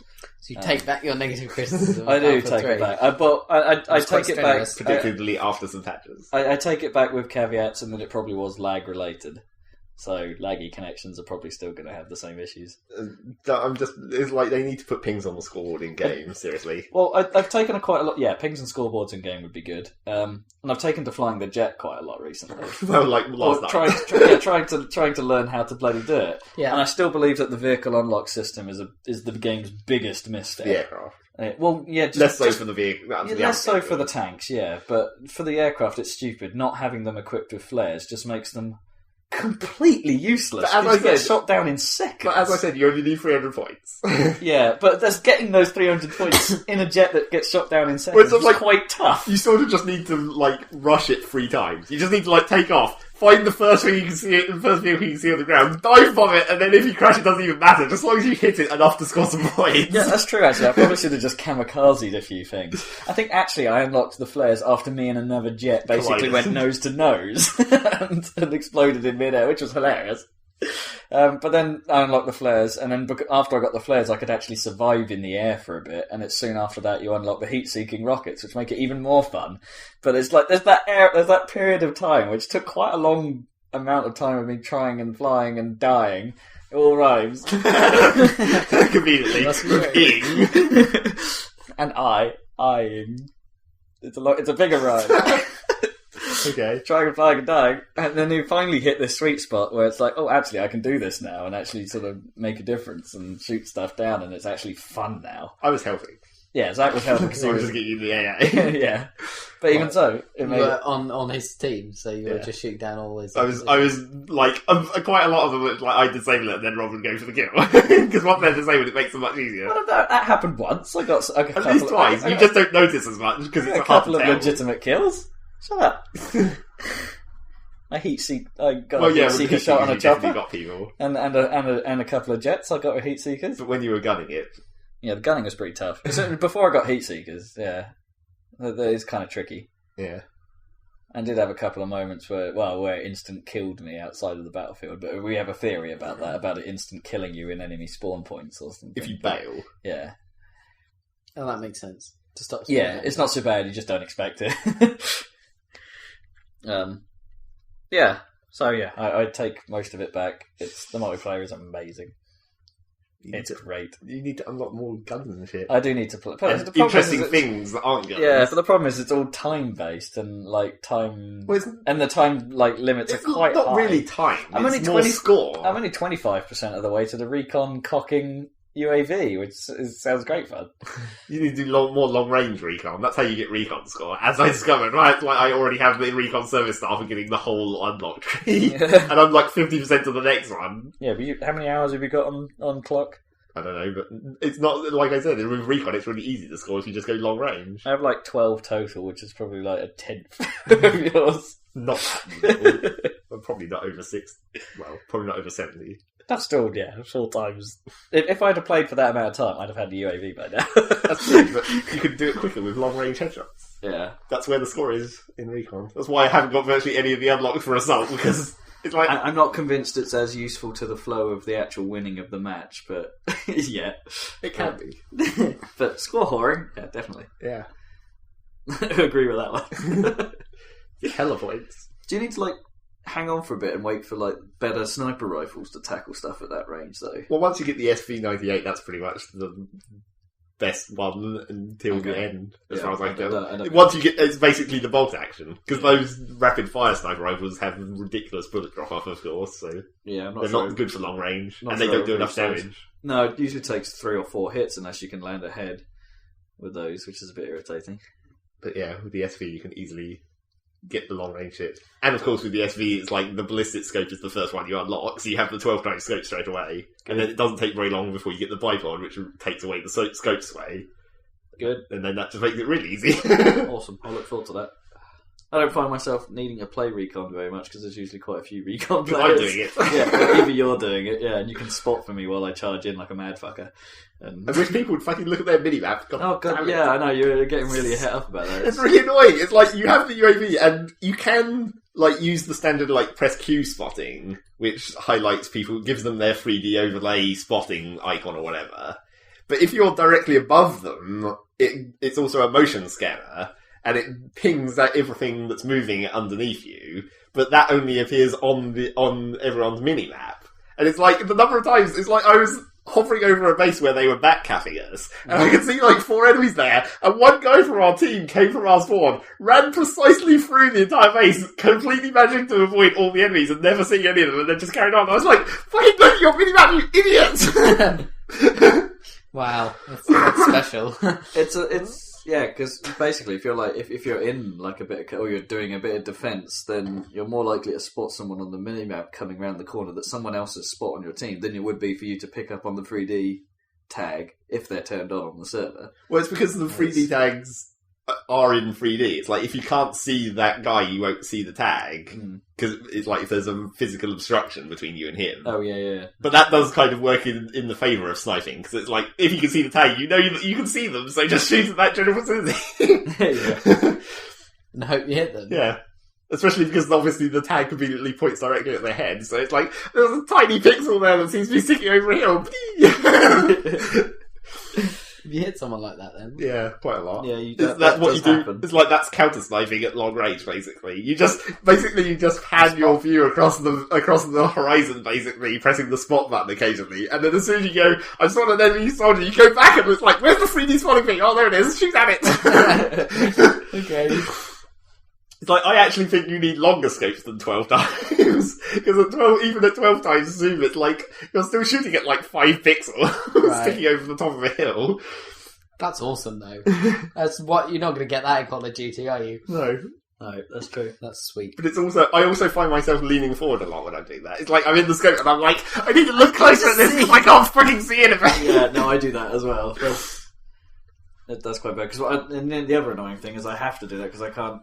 Well, I always say this to myself. It's like if I get a screen with a better resolution, and if I get a graphics card that's capable of pumping out even more pixels, so I can run those resolutions, then I won't have to lean forward as much to snipe.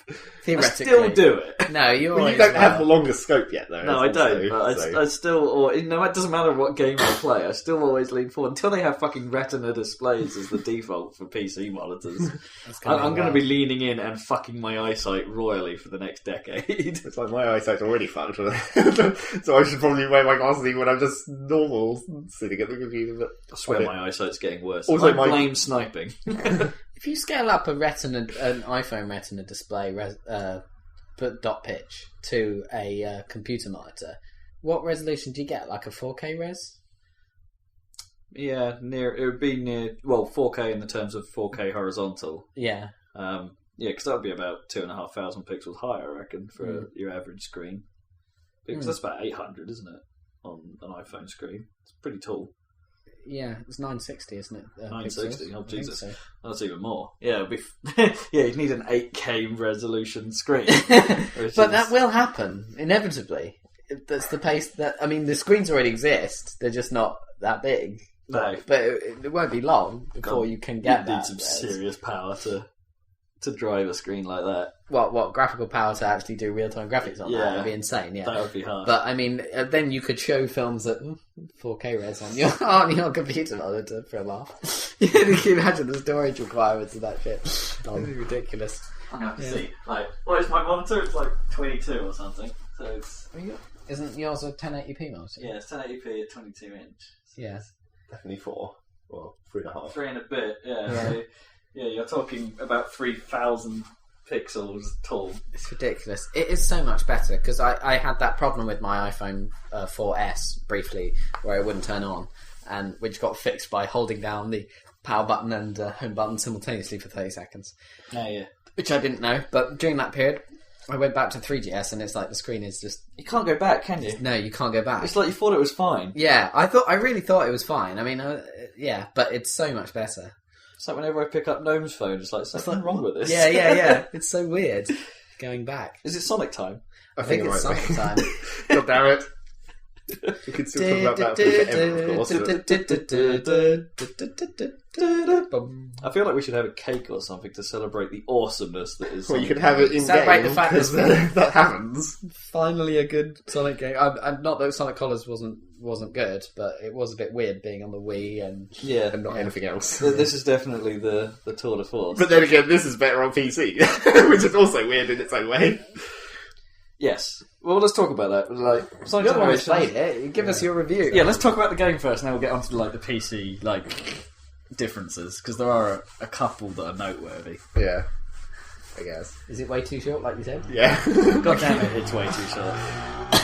But also, that was a loud motorcycle. But also, it's like they could have easily made so many more levels for it. Yeah.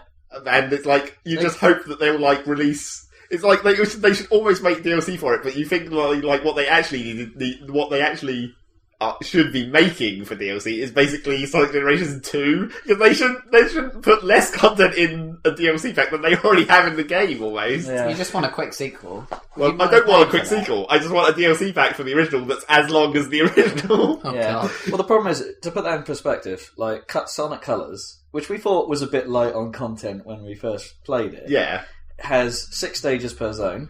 There's 6 zones. That's 36 stages. But, really 3 stages per zone. Yeah, 3 big stages, and then you've got the gimmick stages. Yeah. But even so, that's 36 stages that will take you some amount of time to get through, and blah, blah, blah. Yeah, but the gimmick stages are really short. I think you should only look at the main stages, really, for colours.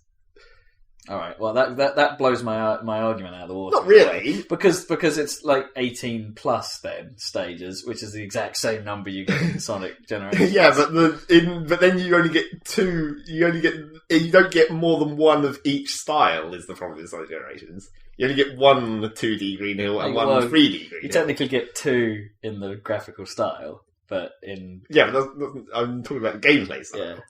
So it is 2 acts, but yeah, I think they could have quite easily have just doubled that without too much trouble. Yeah. Because each level has its own sort of feel and its own elements Mechanics. and its own gimmicks, Yeah. if you will. But they just could have had more of it. And some of the early levels, especially because they're 2 minutes long. Well, yeah, and the classic 1 minute Green Hill in 2D. Yeah, mode. exactly. And it's can't you have given us a few more acts like that?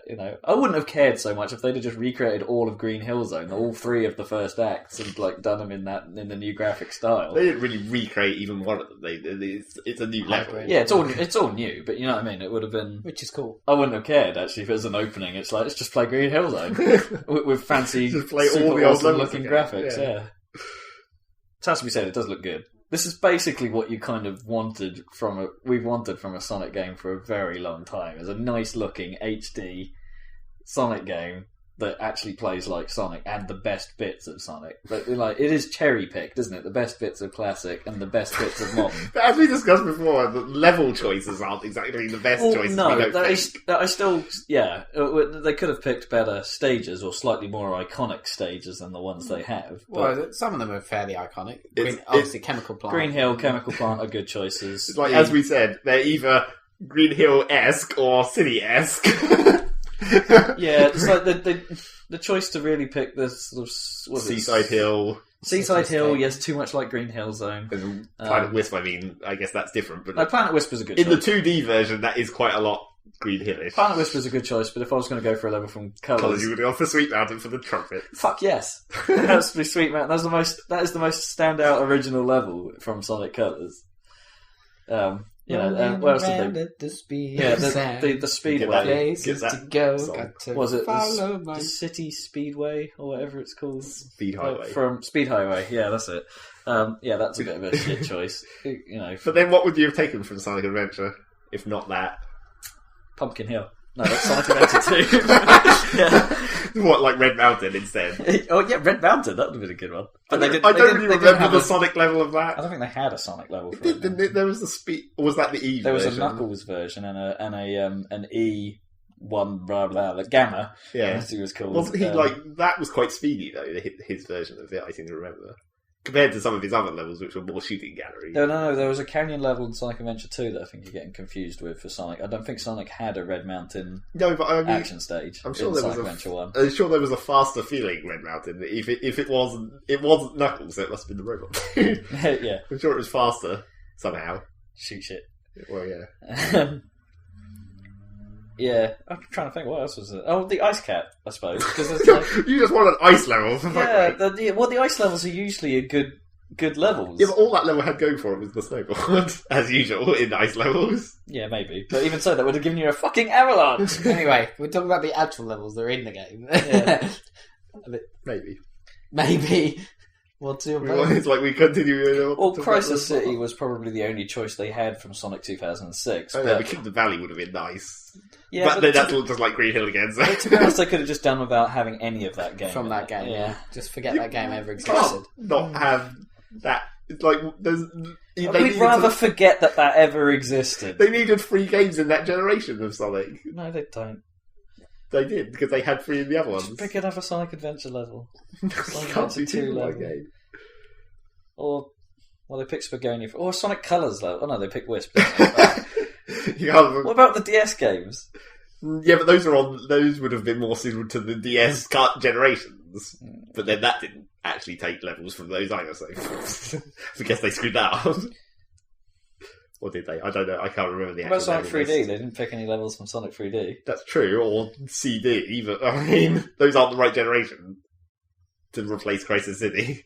I don't care. It's Crisis City isn't as good as the Crisis City is actually a quite good level. It's a in good level, Generations. but it's like the most uninspired visually, really. Well, it's totally different to all the other levels in the I know, but it game. just looks shit. Because it's like, oh look, some lava and shit. It's I know. totally different. It just doesn't It's look. not green or a city. Well, I guess it is a city, but it's not a just- regular It city. just doesn't look as good as the other levels. How There's something weird about it. It just doesn't look it right. looks better than fucking Speed the Highway.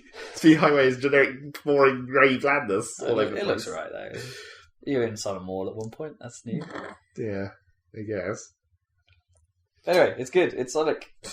It's everything you like about Sonic, and then some. Although, what do you think about the challenges? Because I haven't seen much of the challenges They yet. were kind of like some of the. There's like a few that are actually sort of okay, and then the rest, most of them are just sort of boring. And then of course there's some that actually are annoying. It's like, oh god damn it! What about the Rouge Attractiveness Challenge? What about the Rouge Attractiveness? Is that one of the good ones or bad ones? It sounds bad off the bat. But you press the Y button, and then Rouge appears and fires a shit ton of hearts out of whichever direction you're facing, and then that causes all the robots that it hits to be stunned because they have shields, so you can't kill them normally. And killing the robots toggles the bridges to appear or whatever. So it's just an extra button you have to push. Yeah, basically. Yeah. The worst one of those stupid Sonic's friend challenges is the Vector one because it's not anything like the rest of the game. It's like it's basically a Mario boss where you have to hit the thing or a Zelda boss where you have to hit the thing and reflect it a certain number of times. Right. Except it's a fucking pain in the ass because like you have to do a homing attack to hit it. So that naturally relies on the homing attack lock-on actually working, which has always been slightly dodgy. Mm. So that's just a fucking pain in the ass, and I found that so many. And then the worst thing about it is, like, you do this freaking rally thing, hitting this thing backwards and forwards, and it gradually gets faster, and you do it like 30 goddamn times. It takes fucking forever. And then on the last hit, he, like, doesn't hit it, and it curls really close to him, and then goes up this hill. And you have to hit it before it gets to the top of the hill. But if you've been standing where you've been to hit them up to this point, and you don't notice that it's going really slowly away from you immediately, you don't have time to react, and then you fail, and then you have to do the entire fucking thing again. It's like, god damn it! Mm. So that was a pain in the ass. In general, reviews haven't thought much of the boss fights, in general. Well, which isn't, I suppose, they're normally kind of a bit lame in Sonic in general. Well, it's just like the first boss, the stupid jumping death egg robot, as it's known from Sonic 2, and like the twist on that is where it's like you have to make it goes into a semi-3D thing where it's in the background and you're on platforms, and you push a button and the bomb appears, and then you have to make it punch the bomb, and then you run up the arm and hit it in the head. It's like, that's not really that interesting. And then the second one was perfect. That was in the quick look, right? I saw that. Yeah, the second one was Perfect Chaos, which was just like run at it. That was just like go through the little jumpy section and then just boost. Yeah, that was okay, but not great. That wasn't particularly interesting. And then the Egg Dragoon at the end was actually pretty complicated, but like also annoying in its own way of like. How am I actually meant to avoid this attack? It's like it fires this weird like missile thing at you. And it's like, I can't tell, it's like, it seems to lock onto you, but it doesn't home, and then sometimes it just explodes in front of you, and then you run into the explosion. But I'm not sure how you're meant to avoid that, and it's like, so I just, in the end, my tactic was just like, do it really quickly. Don't give it enough time to get so many of those attacks off, just make sure you hit all the ramps perfectly to get through it fast. So yeah, that was kind of annoying. And the last boss is a kind of shitter. Well, it has to be said that Sonic hasn't really got boss fights right since for the last 10 years, let's put it that way, with the exception of the DS games, which are okay. But, none of them have really been much cop. Well, no, I preferred the boosting style of bosses, really. What, the running ones? Yeah, where you're constantly just charging towards it and then you just have to avoid shit, really. Or like the ones from Colours. Yeah. Even though they replicated the same boss twice. Well, yes, but... I don't know who does the best boss fight battles in games these days. Other than no one does boss battles in games. The Zelda ones are presumably pretty good. The Zelda ones are pretty good. Yeah, but they're all just like copies of old ones as well, really. Well, we'll have to see. I don't know. Well, I suppose you could argue that games like God of War and Bayonetta, yeah, but they're like all boss fights. The boss fight thing, and but they're kind of run up and press B or whatever. Metal Gear, a game that's basically entirely. I guess its boss fights are kind of the biggest moments of the game. Yeah, and they really have inventive. Yeah, they have ingenious actual mechanics. Yeah. Yeah. But yeah, the last boss of Generations, when you're Supersonic, is traditionally retarded. It's like in the same way of Sonic Adventure 2, where it's like boost towards this thing, and then you're boosting. That's all that Sonic Supersonic does, really. Is boost towards something. And dodge shit on the way. Yeah, dodge shit on the way. Apart from the weird mechanic of like having both the Sonics in this last sequence of Supersonic is like you can boost in the 3D like it's this weird sort of tunnel and you're boosting down it. But then if you switch into old Sonic, you go outside the tunnel and then it goes 2D alongside the tunnel. And then like the boss shifts between those two modes as well. Which is kind of ingenious, but still annoying. That sounds cool. Weird, but cool. But I had so much problems with that because I just couldn't pick up enough rings to sustain the Supersonic. Because they're fucking impossible to see coming as you're boosting down this track, especially in the 3D mode. Basically in 2D mode they're quite easy because you can't really miss them. But if you're in the 3D bit, they're fucking impossible to see. And although you do sort of scoop them in with your boosting effect, I've still ran out of rings several times. It's like, god damn it. Can't keep this going. I suppose the end of the game should be a bit tough. Like the first time you did Armageddon Zone, for instance, on Sonic 3 and Doomsday Zone. Or Doomsday Zone even, sorry, yeah. That was a bit tough, I don't know, wasn't it? It took you a good few attempts to get that one. Well, I had more problems with the boss before that, though. Oh yeah, the Death Egg? Yeah, like giant laser. That was freaking tough. Yeah. But yeah, it's so generous. You don't want the end of the game to be that easy. Well, it's the end of the game. But not like Sonic Colors, but then again, like the first or second run. It's like in Generations, there might not as well have been an end of the game. There might not as well have been a story, for fuck's sake. Because no one cares about this stupid shit. As I say, at least the story is self-referential in a sort of, for fuck's sake, kind of way. Kind of. Like, I love the clip they use on game trailers when you rescue Charmy. Yeah. And he's like, I'm a freebie! I'm a freebie! And Sonic just stands there and goes, facepalm. He does that for all of them, pretty much. I know, but that's great. It's like, everything. he's basically just going, for fuck's sake, every single one of his friends. It's like, how have I met these people? Yeah. It's like, why do they know me? It doesn't make any sense, really, as the story goes.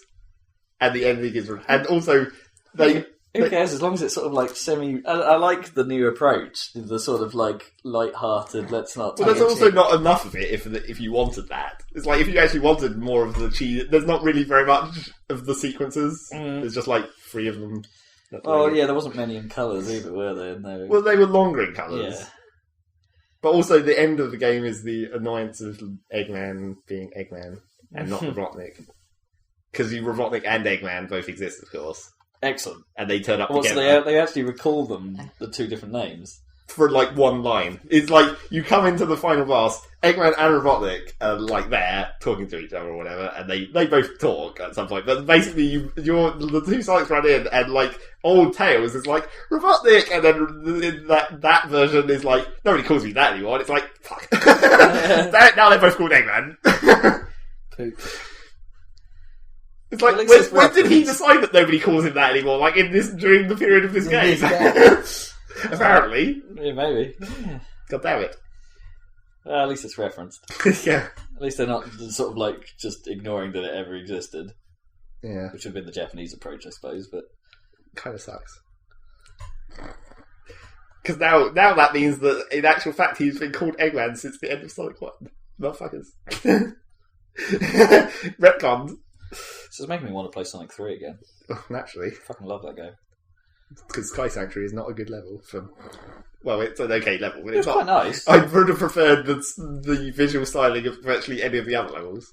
I think it may have had... Well, with the exception perhaps of Carnival Night Zone, which is just bloody mental in Sonic 3, but it's possibly the most carnival of the carnival levels. That's true. Sky Sanctuary is kind of one of the more... I suppose it is kind of iconic from that series. It's not my favourite level. It skipped all the other awesomeness. Could have had Hydro City. Yeah. They could have had Hydro City. They could have even had... well, Death Egg Zone would have been an obvious Well, choice. yeah, Death Egg Zone would have been literally awesome, but... Because that has... Or even Mushroom Hill. I I know it's sort of like Green Hill, but it's got fucking giant mushrooms! That's in the DS game. I know, so. but they should have had that. Also, apparently, the first generation boss in the DS game is on launch base, which I thought would be kind of interesting to see. Oh, yeah. But of course, because it's only a boss, that's not actually going to show you any of the level or anything, so... And you know they should have picked Ice Cap. Or even Angel Island. That was quite cool. For a more tropical themed level. Or like Seaside Hill. No, I think they could have fucked Seaside Hill and replaced it with Angel Island. That would have been more of a difference. Yeah, but what... Because they could have set it on fire halfway through the level. Well, that's true. But as always, you've got to pick it from the same game. But you didn't play Heroes enough to remember any of the levels. Fuck Heroes. I can't remember most of the rubbish. levels from Heroes. The only other level I can remember from Heroes was Frog Forest, but that's basically the same thing. It wasn't great. Or the Power Plant level that you can't remember. At all, I remember the power plant level. Or As far as or we the got. Haunted Castle thing. And I don't really remember. Fuck that I shit. remember the music because it was weird. I think they picked the first level from Sonic Heroes because that's the one only one ever played, because that was the only good level. That's true. It was the level where the mechanics fucked you over the least. Yeah. Anyway, PC things, because we should mention those. Yeah. PC version does actually run at 60 frames a second. Probably. Probably. Haven't put an actual frame counter on it. So Well, no, but that's the thing. Fraps. And it immediately makes a good difference, like we thought. It's like, it's nice to know that we were right. Why would it have not? Would they have locked it or something? Well, we thought maybe it would be an engine limitation or something. Well, no, not even, yeah, because, can't really trust Hedgehog Engine. It's not exactly been that great. But the good thing is that we were right in that it's not just that it runs slicker, but it actually does make a fundamental improvement to what you can see going on. It's like, even in classic mode, it's not totally easy because of the speed at which classic moves and the zoom of the camera level, but it is easier to tell what is actually foreground and background, and it's a lot better, and the frame rate proves it. And I said that about colours, and I said that about Unleashed, and I'm saying it here. Get the PC version, it's far better, with the exception of the strange loading glitches. Yeah. Which are a bit weird. There was actually a patch for it, for the game. The game has been patched. It actually got patched very quickly, which I was kind of surprised about, but it didn't actually manage to fix that. No. It said that it gave them, it's kind of said, like, we fit some kind of hitching at 60 hertz or something, which I'm not sure, I think it might have helped very slightly, but it didn't actually fix the problem. Yeah, the game seems to have loading glitches, like, midway through the stages that happen at some points. With, For some levels. Chemical Plant being quite a bad one for it. That's really the only one that I noticed it on, really. Yeah, I mean, some of those... It must be something to do with water or one of those effects, I reckon. Yeah, so, I mean, it got a bit better on my machine when we turned off the CPU stuff. Well, that helped with everything. Naturally, yeah. that just helps. But it's a bit of a problem, because it does kind of ruin the flow and ruin the sort of... A lot of the time they happen during bits where you have no control anyway, so you don't need any control, so it's not so bad in terms of the gameplay. But you just wish they wouldn't happen at all. Because they don't happen on consoles. It reportedly doesn't happen. With the exception of the Xbox, which occasionally does have frame rate dips that don't appear on PlayStation. But on the rare occasion. But really, Chemical Plant was the only one that I saw that did that. I don't think I noticed it happening, even in like Seaside Hill, which has a lot of water. I didn't see any particular lags up in there. I'd have a hard time justifying the price of the game on the console. Yeah. I know it is the best Sonic game in a decade. I think colours might have been better. Really? Yeah. It's like mainly because colours is like all new, I guess. Maybe, yeah. They weren't reusing styling, even though obviously. Well, let's put that and colours in the same league then. They're kind of equal. Yeah. So they're the best Sonic games for a decade, but I can't justify the full price tag for either of them. No. But I guess you don't have to pay a full price tag on it because it's 20 quid. Weirdly, I don't think I've ever paid full price for a Sonic game in the last 8 years or so. I've always got them cut down, or like I got Unleashed for like £15 soon after launch. Yeah, but that was because they were like much worse games, like 2006. Oh, Sonic 2 2006 was Didn't pay full price for that, did you? No, I didn't pay full price for that. Did you pay anything for that? I think I got it for a tenner off eBay. Oh. Someone was like, fuck this. Yeah, I don't think I actually... Rob had to see how shitty it was, basically. Yeah.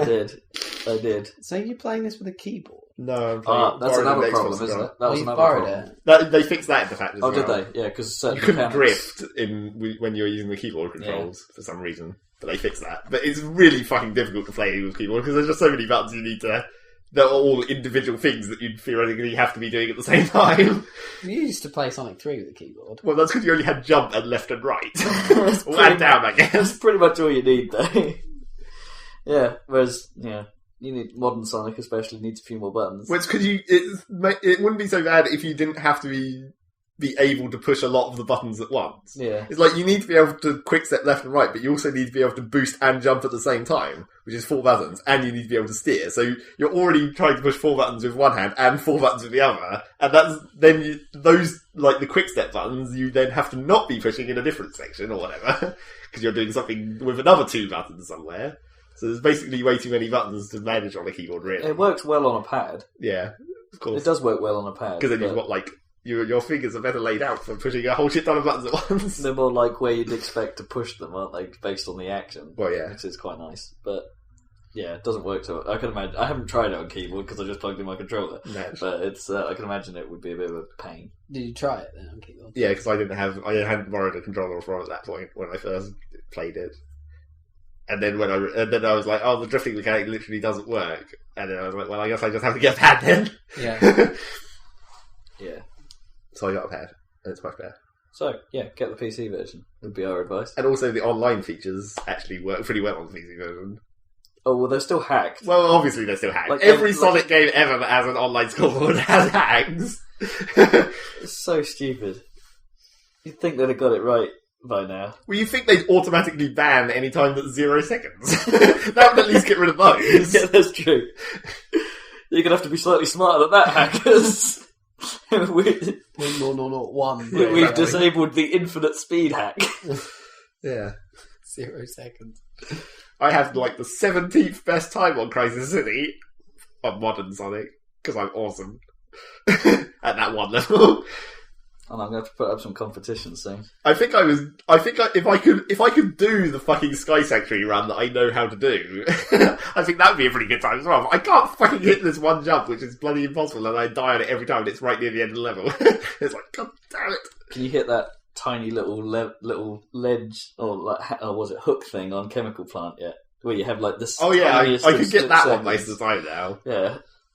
It is really. Although one time I did that and it did the beat for the homing and I pushed the button, but it locked onto the rail. I was like, fuck! Like so close. Split second. And also I found how to get onto that rail at the end as well. Oh yeah, the high up rail. So that's kind of convenient.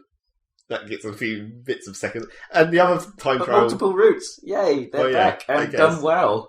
Pretty well. Although actually the thing about it is like. Basically, the highest up route is always the fastest. So as soon as you start missing jumps and falling down, you know you've cocked up. Which is kind of helpful in its own way to tell you where to go. Well, you sort of. I'm not sure I totally like that idea because you'd want perhaps some of the upper routes to be more rewarding in terms of drops or something. You know, like rings or something. Who cares about that shit? I know, but it's like.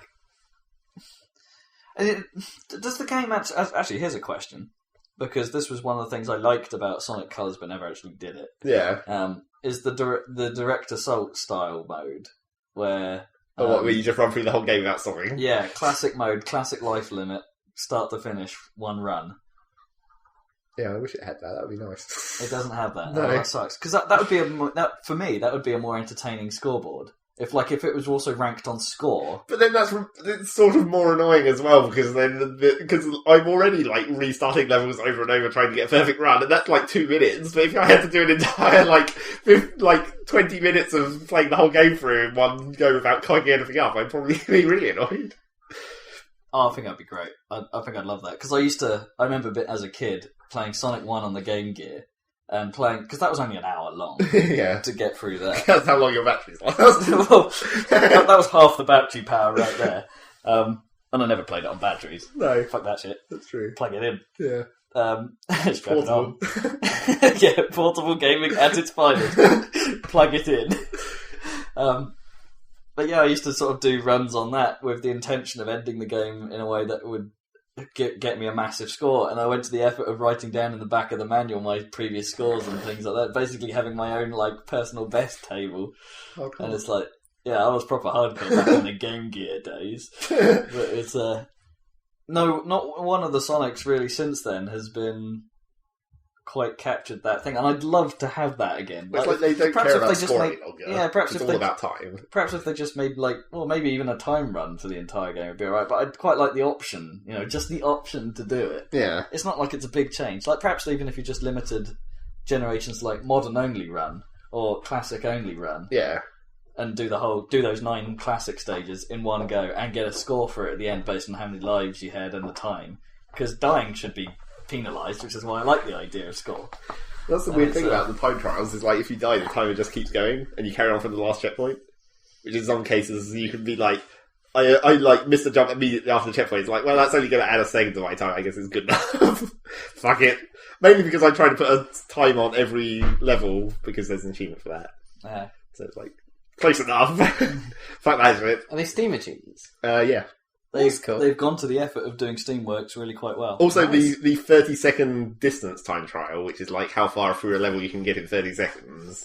That's properly friends listed, so like it's like anyone on your friends list who set a time that it like creates an end post in the level with their Steam icon on it. Oh wow! So you can see how far through they got, and then if you run past it, it's like, ping, and then you're like, yes, I mean. Presumably it does that on PlayStation and Xbox as well. But it's nice that they've actually gone to the effort for once to incorporate Steam into their games. It's really nice. So level up, Sega. We want to see some more of this. It makes some goddamn DLC.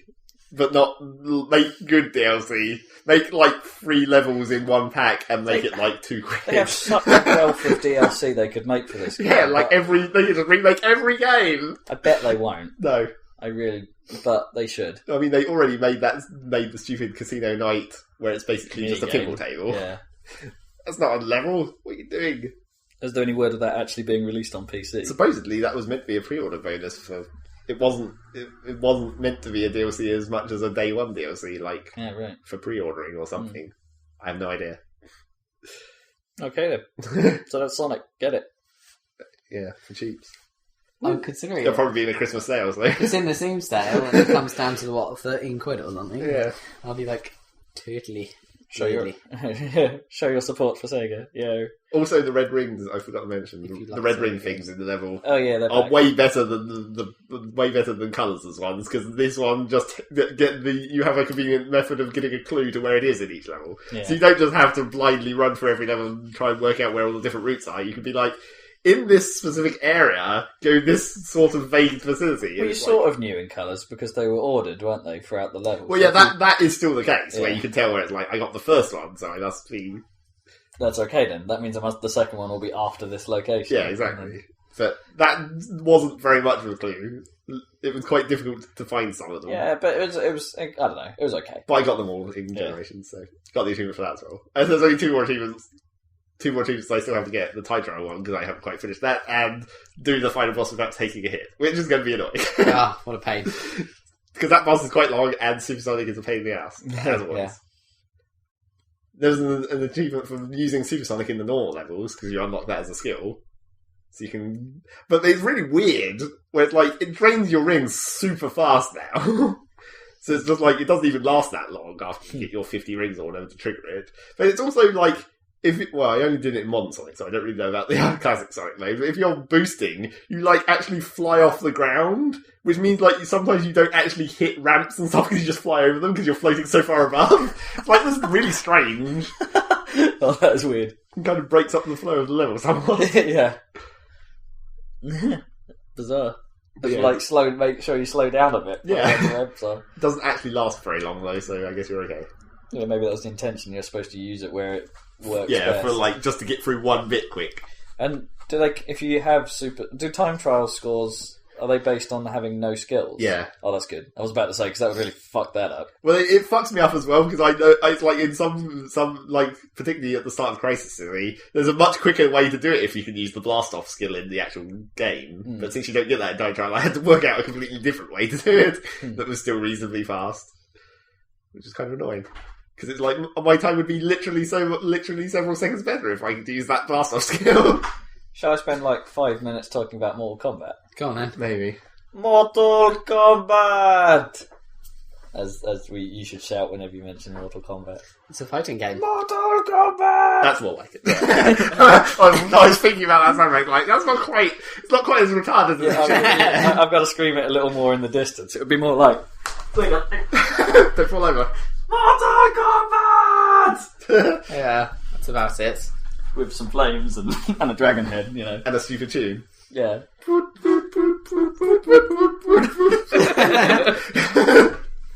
I think we accurately represented that. What Orchid? Yeah, basically. Orchid is the greatest sound and synthesizer history. So anyway, yeah, it's a fighting game. Yeah. Yeah. Basically. Yeah. Pretty gruesome one. Yeah, I don't know. I don't see why Giant Bomb love it as much as they do. Because they liked Mortal Kombat 2, basically. It's no Marvel vs. Capcom. It is definitely Capcom. It is definitely faithful to Mortal Kombat in practically every way. Like it does feel like the old Mortal Kombat games to play, but with a little bit more, just a tiny bit more polished. And I have to say, story modes in beat 'em ups, that totally has to carry on. It's like, it's cheesy as hell, but somehow it gives the fighting game a purpose, which is something that it lacks, if you know what I mean. It's cool the way it transfers between the fights and the cutscenes, smoothly. I'll be honest, Mortal Kombat does have the kitchen sink approach to beat 'em ups. They have, with the exception of throwing in mini games, which they don't in this one, so it's not like borrowing from Tekken Bowl or whatever. All the ridiculous, all the stupid things, which is again a bit of a shame because Mortal Kombat, if anything, should be the one to do it. But it does have a wealth of training options, a wealth of little test your luck, test your strength style challenges, and then an enormous thing actually called the Challenge Tower, which is just a Soul Calibur almost style of do this, but you're only allowed to do it like this, or you can only hurt someone when they're standing in the spotlight kind of things. It's really inventive, and all fight games need it. And it's like, actually, Soul Calibur had it at one point, but then they took it out. It's like, in terms of content, it's great. I'm just not that overly keen on its actual core mechanics. They're no Soul Calibur. They're not Marvel vs. Capcom. That's a subjective thing, though, isn't it? But it's, and it's quite we don't like fighting games, really. I can't stand it at all. But... Well, it's quite a lot more accessible than most fighting games, I'll give it that, because the combos aren't that long. And it actually has proper combo lists and training. Yeah. Rather than like Marvel vs. Capcom, where you're fucked. It doesn't tell you anything other than, here's a really advanced tactic. Go. It's not as intimidating as Street Fighter 4, though. No. Street Fighter 4 is, as I say, really, really... It almost follows the Street Fighter mantra of keep the move list simple, keep the abilities of each character relatively similar, but then have certain quirks that make them stand out. So it follows that routine, but then makes everything a little bit more accessible than Street Fighter's double wiggles. And the fucking squiggle moves that tear your thumb apart. I have got a blister on my thumb from over wiggling on Mortal Kombat, though. Yeah, I was starting to get a bit of a wear on my thumb from playing Generations because I'm not used to using Xbox controllers so much. If you get I do find myself hurting my right arm somewhat from hitting buttons too hard when I'm playing beat 'em up, so I've got a bit of that. But carpal tunnel. But it's not bad. I'm not sure it's the best of the crop. I'd prefer to play Marvel vs. Capcom, in fairness. Yeah, but that's just because it's insane. That's the main reason we like that. It's not because of any skill. Well, it's weirdly, even given Mortal Kombat's gore level, which, and the fatalities, is pretty rancid at places. It's like... It's a good word. Yeah. It's rancid. It really is. It's strange. Impressible. But you know what I mean? It's strangely not as appealing as seeing a giant Servbot with a hammer turn up. or Phoenix Wright smack papers into someone. Oh, yeah. Well, they're putting Phoenix Wright into... Ultimate Marvel vs. Capcom. Oh, that's awesome. They're making a live-action film of Phoenix I know. Wright, and it looks amazing. Sweet. Oh, that was going to be so good. Only in Japan. Well, we'll have to see it with subtitles. Yeah, it's Sunday. Exactly. Objection. Yeah, as long as they get the objection and it puts it in they giant will. red letters across the entire screen. Yeah, well, they do it. Hold it! Yeah, in Marvel vs. Capcom Ultimate, right? Yeah, they do. And it's great. Mm. So yeah, Mortal Kombat. Not bad. Worth a look if you're a beat-em-up fan. I don't know. Not entirely for me. But the story thing, I can definitely roll. Because I said that Fight Night Champions story mode I thought was a good idea. Yeah. So it gave the boxing some point. I don't know, it just gives something to actually tie the whole world. Because beat-em-ups try so hard to have a world. Mortal Kombat always had a story. Even if it was a retarded story. And obviously in the early games it wasn't really fleshed out very much. Well, you know, even or whatever. This is a retelling, isn't it? Of the first few games. Also, even if we go back to Street Fighter or Tekken or even Soul Calibur, and dare I say it, Dead or Alive, they all try to have some amount of story and all fail miserably. Well, Soul Calibur was okay for a story. It was like everyone was going for the Soul Edge or whatever. Well, yeah, that's basically the story. Everyone goes for it. Everyone basically has a bit of a problem when they get there. That is the story. Yeah. But I know, I like it. It's like the story mode is kind of neat, and it gives you a nice introduction to every character. It's like Smash Brothers has a story. It forces you to do about 4 or 5, even the Smash Brothers story. Yeah, that works for me. Well, depends which Smash Bros. Because Brawl was kind of ridiculous. Yeah, it wasn't as cool as the adventure mode from. Brawl made less sense of why people were randomly teaming up. It's like Yeah. Fox just happens across Diddy Kong for no apparent reason, It's just like, hi, let's have a fight. and Snake finds Samus and Pikachu who have teamed up for some reason. Yeah. So unlikely. 2 minutes. 2 minutes. Oh, the crypt. I have to tell you about the crypt. I didn't show you that earlier. When you win a fight in like the game mode, you earn money, like coins. And then you spend them in the coins. But I don't know. I haven't looked at it. They just have the little dragon symbol. Yeah. But then you spend them in the crypt, which is basically this walkable area. But when you unlock, something happens at the thing you unlock. So like even lightning will destroy the grave, and some hands will lift out the item.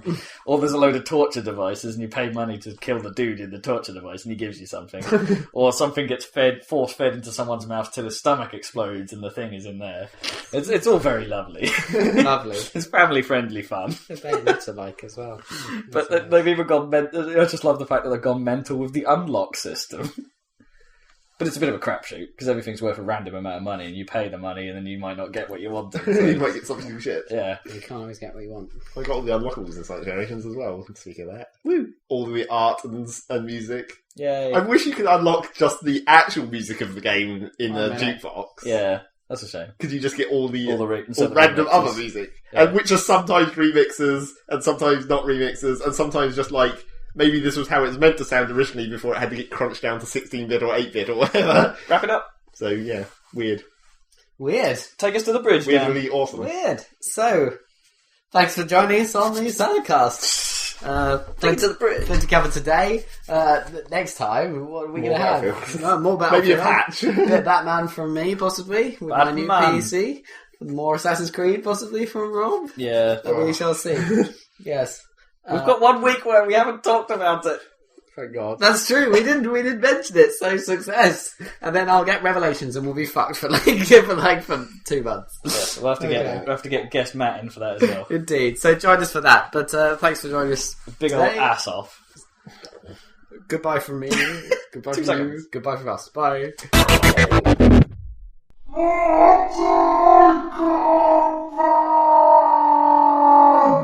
It's a fighting game.